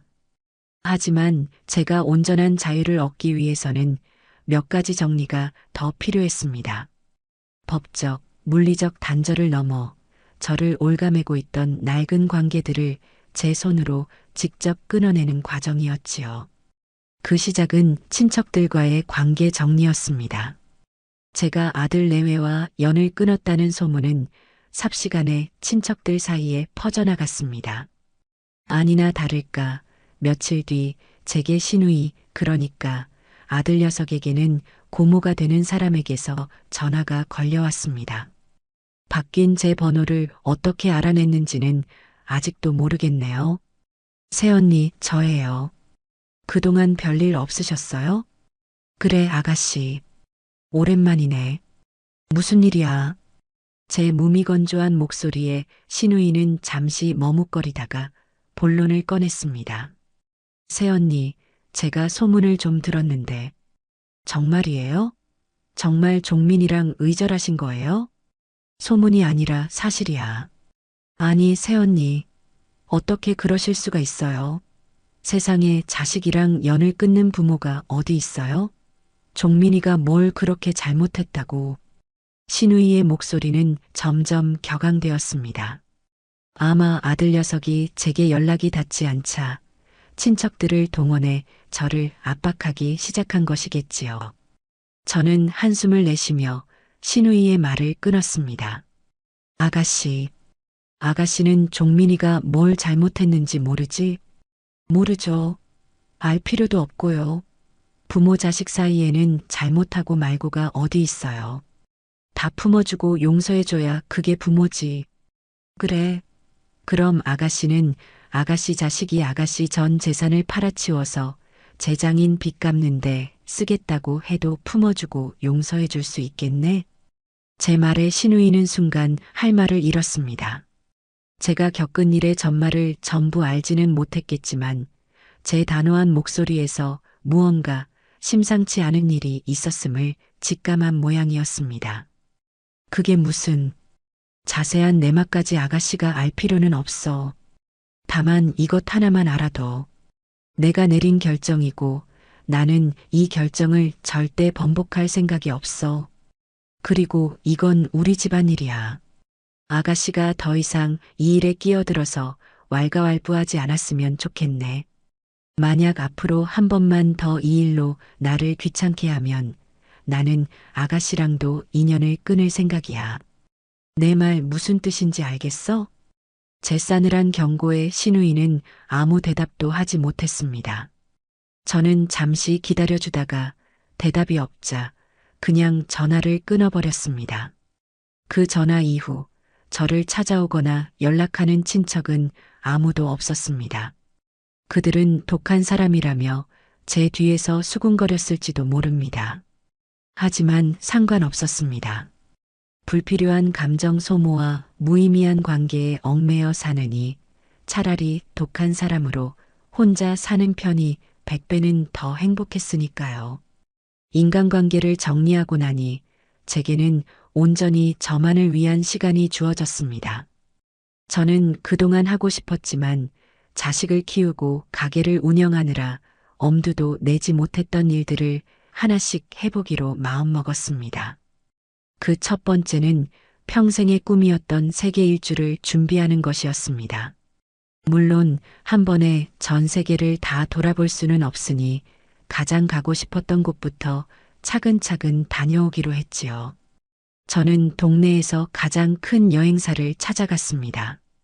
두꺼운 여행 책자들이 가득 꽂힌 사무실에 들어서자 젊은 시절의 설렘이 되살아나는 기분이었습니다. 상담 직원은 혼자 여행사를 찾은 제 모습을 보고는 조금 의아해했지만 이내 친절하게 저를 맞았습니다. 손님, 어디 특별히 가고 싶으신 곳이라도 있으신가요? 네, 스페인이요. 플라멩코도 직접 보고 가우디가 지은 건물들도 보고 싶어요. 젊은 시절 텔레비전에서 본 스페인의 정열적인 풍경은 제게 깊은 인상을 남겼습니다. 언젠가 꼭 한번 가보리라 다짐했지만 그 꿈은 팍팍한 현실 속에서 빛바랜 사진처럼 잊혀갔지요. 이제야 그 빛바랜 꿈을 다시 꺼내들 수 있게 된 겁니다.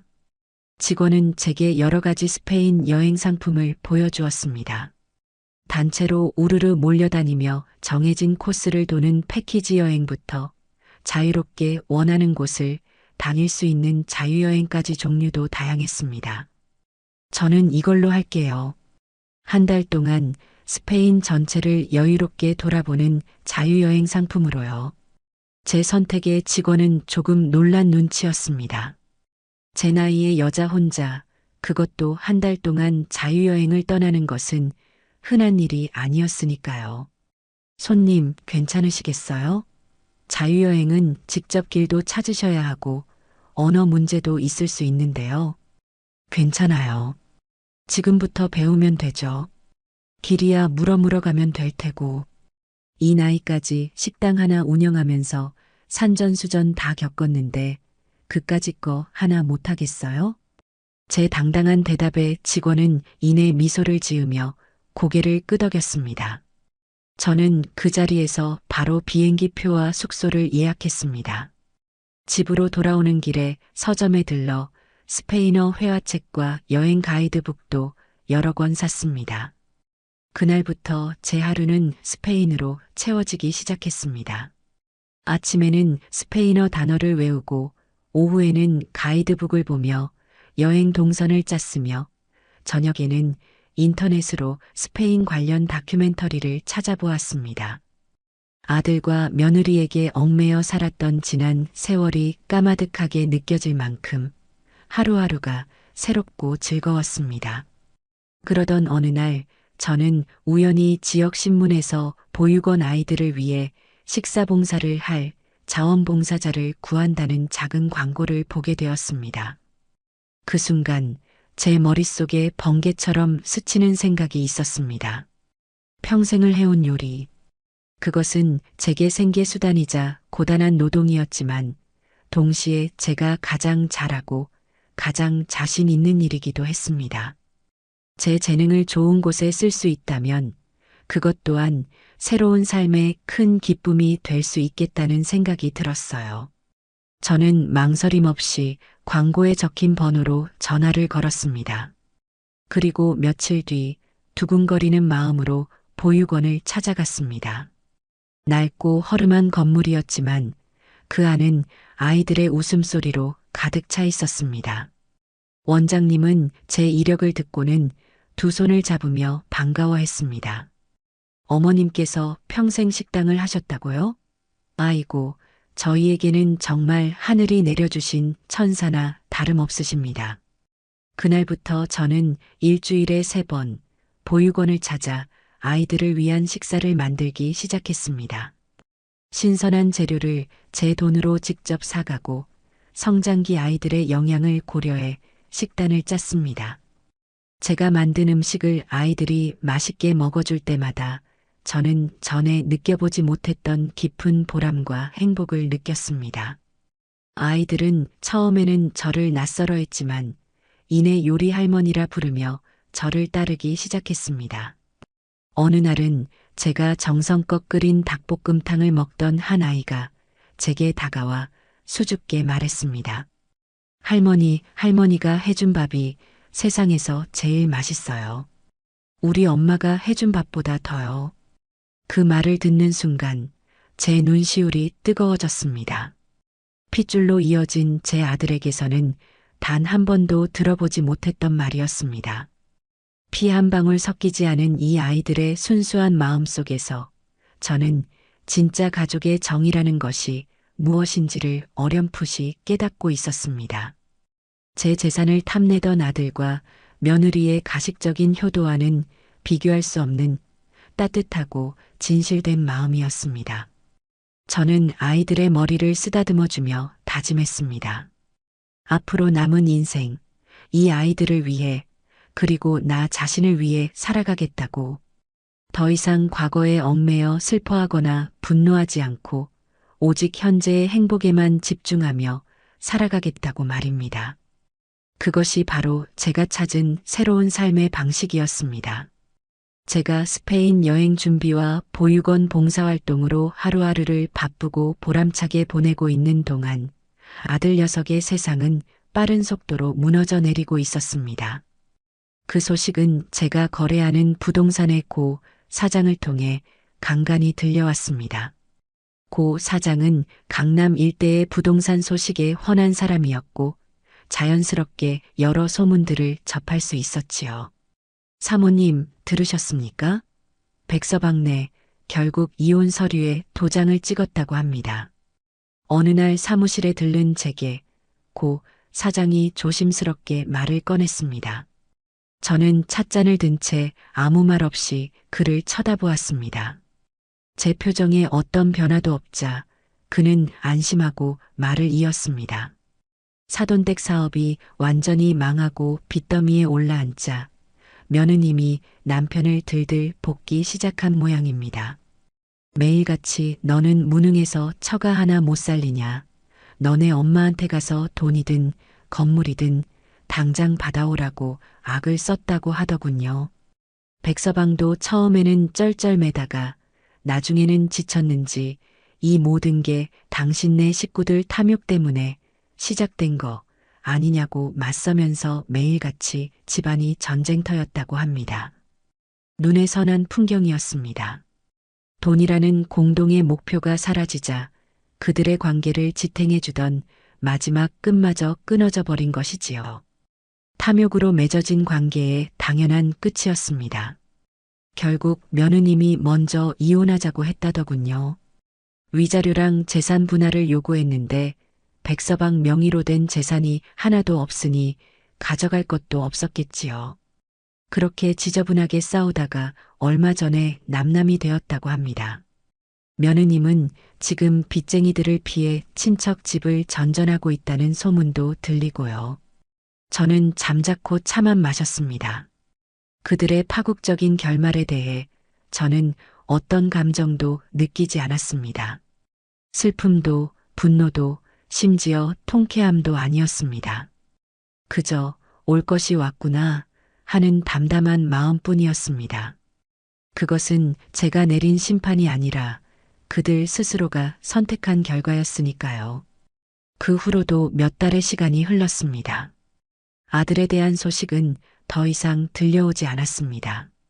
저 역시 굳이 궁금해하지 않았습니다. 제 인생에서 완전히 지워버린 이름이었으니까요. 스페인으로 떠날 날은 점점 다가오고 있었고 제 마음은 온통 낯선 나라에 대한 기대감으로 부풀어 있었습니다. 그러던 어느 날 저녁이었습니다. 모르는 번호로 장문의 문자 메시지 한 통이 도착했습니다. 스팸 문자려니 하고 지워버리려는데 문장의 첫머리에 쓰인 어머니라는 단어가 제 손가락을 멈추게 했습니다. 심장이 쿵 하고 내려앉는 기분이었습니다. 아들이었습니다. 어머니, 저 종민이에요. 이 번호는 친구 휴대폰을 빌려서 보내는 거예요. 어머니께서 번호를 바꾸셨을 것 같아서요. 잘 지내시는지 궁금합니다. 저는 잠시 숨을 골랐습니다. 그리고는 천천히 스크롤을 내려 나머지 내용을 읽어 내려갔습니다. 그것은 한 남자의 처절한 자기 고백이자 뒤늦은 후회의 기록이었습니다. 어머니, 제가 정말 잘못했습니다. 세상에 둘도 없는 멍청하고 어리석은 놈이었습니다. 이혼하고 혼자가 되고 나니 이제야 모든 것이 보입니다. 제가 얼마나 제정신이 아니었는지, 어머니께 얼마나 큰 상처를 드렸는지 이제야 뼈저리게 깨닫고 있습니다.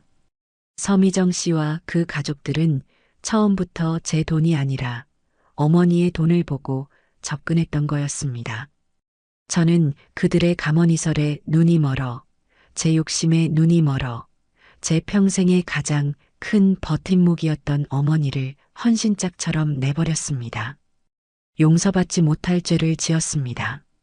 문자는 계속 이어졌습니다. 그는 이혼 후 회사도 그만두고 작은 원룸에서 폐인처럼 살고 있다고 했습니다. 매일 밤 술로 지새우며 후회와 자책 속에서 살고 있다는 말도 적혀 있었습니다. 어머니, 염치 없는 부탁인 줄 압니다. 하지만 단 한 번만, 마지막으로 딱 한 번만이라도 어머니 얼굴을 뵙고 싶습니다. 뵙고 무릎 꿇고 사죄드리고 싶습니다. 다시 아들로 받아달라는 말은 하지 않겠습니다. 그저 제 어리석음을 용서받고 사람답게 살고 싶을 뿐입니다. 제발 한 번만 기회를 주십시오, 어머니. 문자의 마지막은 눈물 자국이라도 번진 듯 흐릿했습니다. 저는 휴대폰을 내려놓고 창밖을 바라보았습니다. 어둠이 내린 도시의 야경이 아름답게 펼쳐져 있었습니다. 아들의 문자를 읽고 나니 마음 한구석이 아릿하게 저려왔습니다. 분노나 증오는 아니었습니다. 그저 한때는 제 전부였던 존재가 완전히 망가져 내렸다는 사실에 대한 깊은 허무함과 슬픔이었습니다.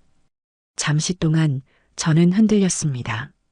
그래도 내 배 아파 낳은 자식인데 이렇게까지 망가졌다는데 마지막으로 한 번은 만나줘야 하는 게 아닐까 하는 생각이 고개를 들었습니다. 어미로서의 본능적인 연민이었을 겁니다. 하지만 저는 이내 고개를 저었습니다.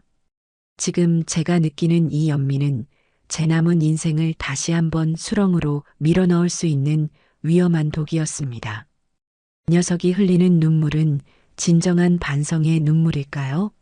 아니면 모든 것을 잃고 기댈 곳 하나 없어진 자가 마지막으로 지푸라기라도 잡고 싶어 흘리는 동정의 눈물일까요? 저는 후자라고 확신했습니다.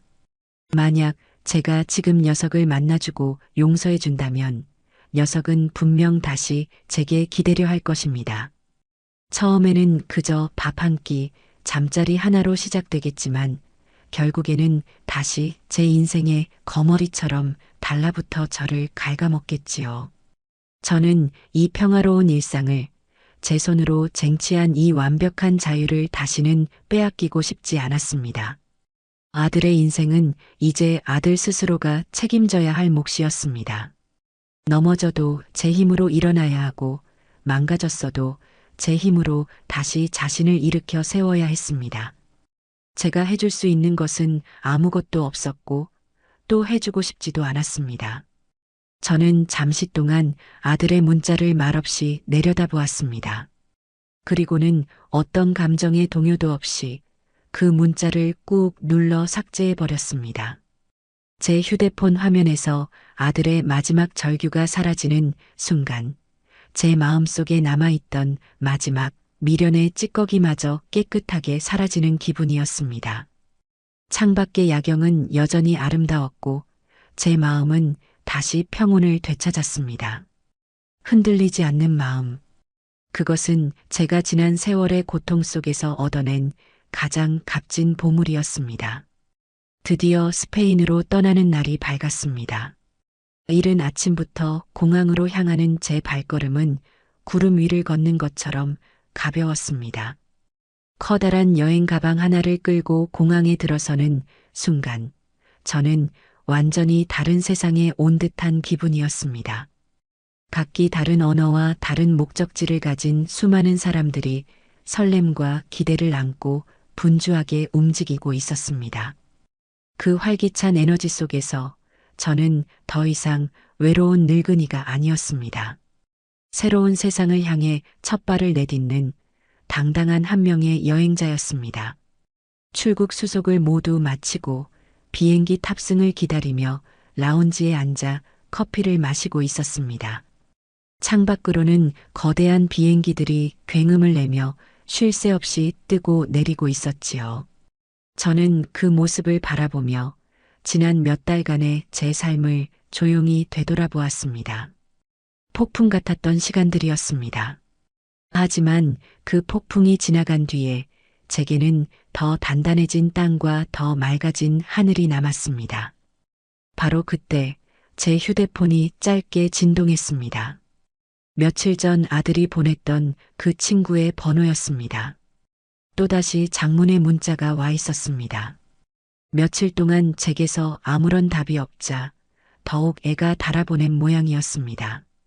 이번에는 지난번보다 더욱 절절하고 구차한 내용들로 가득 차 있었습니다. 잘못했다, 보고 싶다, 괴롭다. 저는 그 문자를 끝까지 읽지 않았습니다. 대신 저는 그 번호로 제 인생의 처음이자 마지막이 될 답장을 보내기로 마음먹었습니다. 이것은 그를 위한 답장이 아니라 과거의 모든 인연과 완벽한 작별을 고하는 저 자신을 위한 의식이었습니다. 저는 천천히 한 글자 한 글자 힘을 주어 문자를 써내려갔습니다. 내 인생은 이제 너가 책임지거라. 넘어져도 너의 힘으로 일어나고 길을 잃어도 너의 힘으로 찾아가거라. 나도 이제 내 인생을 살겠다. 다시는 연락하지 마라. 문장을 다 쓰고 저는 잠시 망설였습니다. 이 짧은 글이 아들 녀석에게는 사형 선고처럼 느껴질지도 모른다는 생각이 들었기 때문입니다. 하지만 저는 이내 전송 버튼을 힘껏 눌렀습니다. 메시지를 전송했습니다라는 문구가 화면에 뜨는 순간 저는 제 어깨를 짓누르던 마지막 짐을 내려놓은 기분이었습니다. 이제 정말로 모든 것이 끝났습니다. 저는 더 이상 그의 어머니가 아니었고 그는 더 이상 제 아들이 아니었습니다. 우리는 각자의 인생을 살아갈 완전히 다른 두 사람이 된 것입니다. 잠시 후 비행기 탑승을 알리는 안내 방송이 나왔습니다. 저는 미련 없이 자리에서 일어나 탑승구로 향했습니다. 비행기에 올라 창가 자리에 앉자 거대한 동체가 서서히 움직이기 시작했습니다. 활주로를 달려 힘차게 하늘로 날아오르는 순간 제 발 아래로 펼쳐진 대한민국의 풍경이 점점 작아지는 것을 보며 저는 조용히 눈을 감았습니다. 제 인생의 일막이 그렇게 막을 내리고 있었습니다. 스페인에서의 한 달은 꿈 같은 시간이었습니다.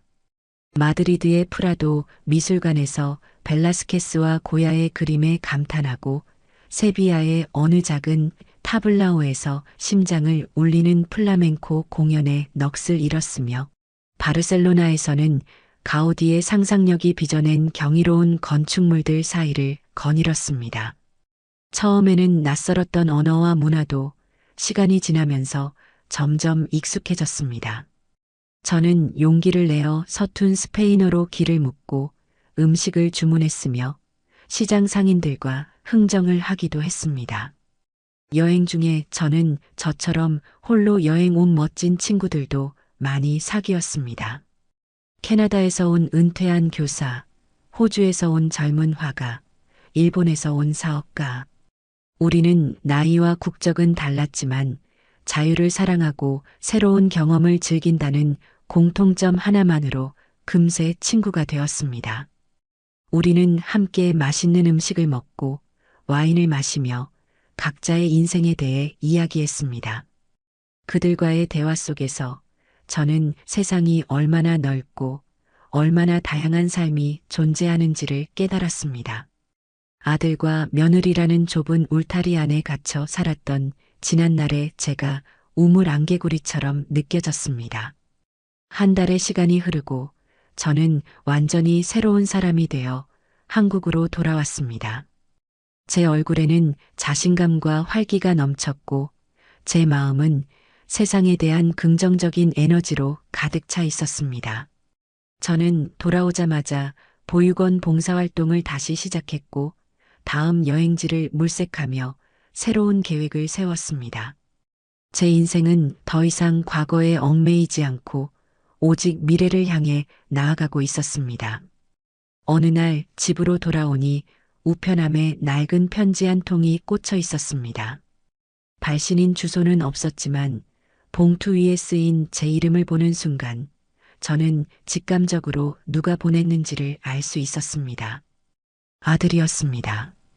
제가 휴대폰 번호를 차단하자 최후의 수단으로 손편지를 보낸 것이겠지요. 저는 잠시 망설이다가 편지를 들고 집으로 들어왔습니다. 그리고 식탁에 앉아 편지를 개봉했습니다. 그 안에는 삐뚤빼뚤한 글씨로 빼곡하게 채워진 그의 절규와 후회가 담겨 있었습니다. 모든 것을 되돌리고 싶다는 단 한 번만이라도 예전으로 돌아가고 싶다는 애원이었습니다. 저는 그 편지를 마지막 문장까지 조용히 다 읽었습니다. 그리고는 아무 말 없이 자리에서 일어나 서재에 있는 문서 세단기로 향했습니다. 저는 조금의 망설임도 없이 아들의 편지를 세단기 입구에 밀어 넣었습니다. 윙 하는 기계음과 함께 그의 절절한 후회가 담긴 편지는 순식간에 가늘고 긴 종이 조각이 되어 제 눈앞에서 사라졌습니다. 저는 잘게 조각난 종이들을 쓰레기통에 털어넣고 창가로 가 제가 아끼는 화초에 물을 주었습니다. 창밖으로는 따스한 가을 햇살이 쏟아져 내리고 있어요.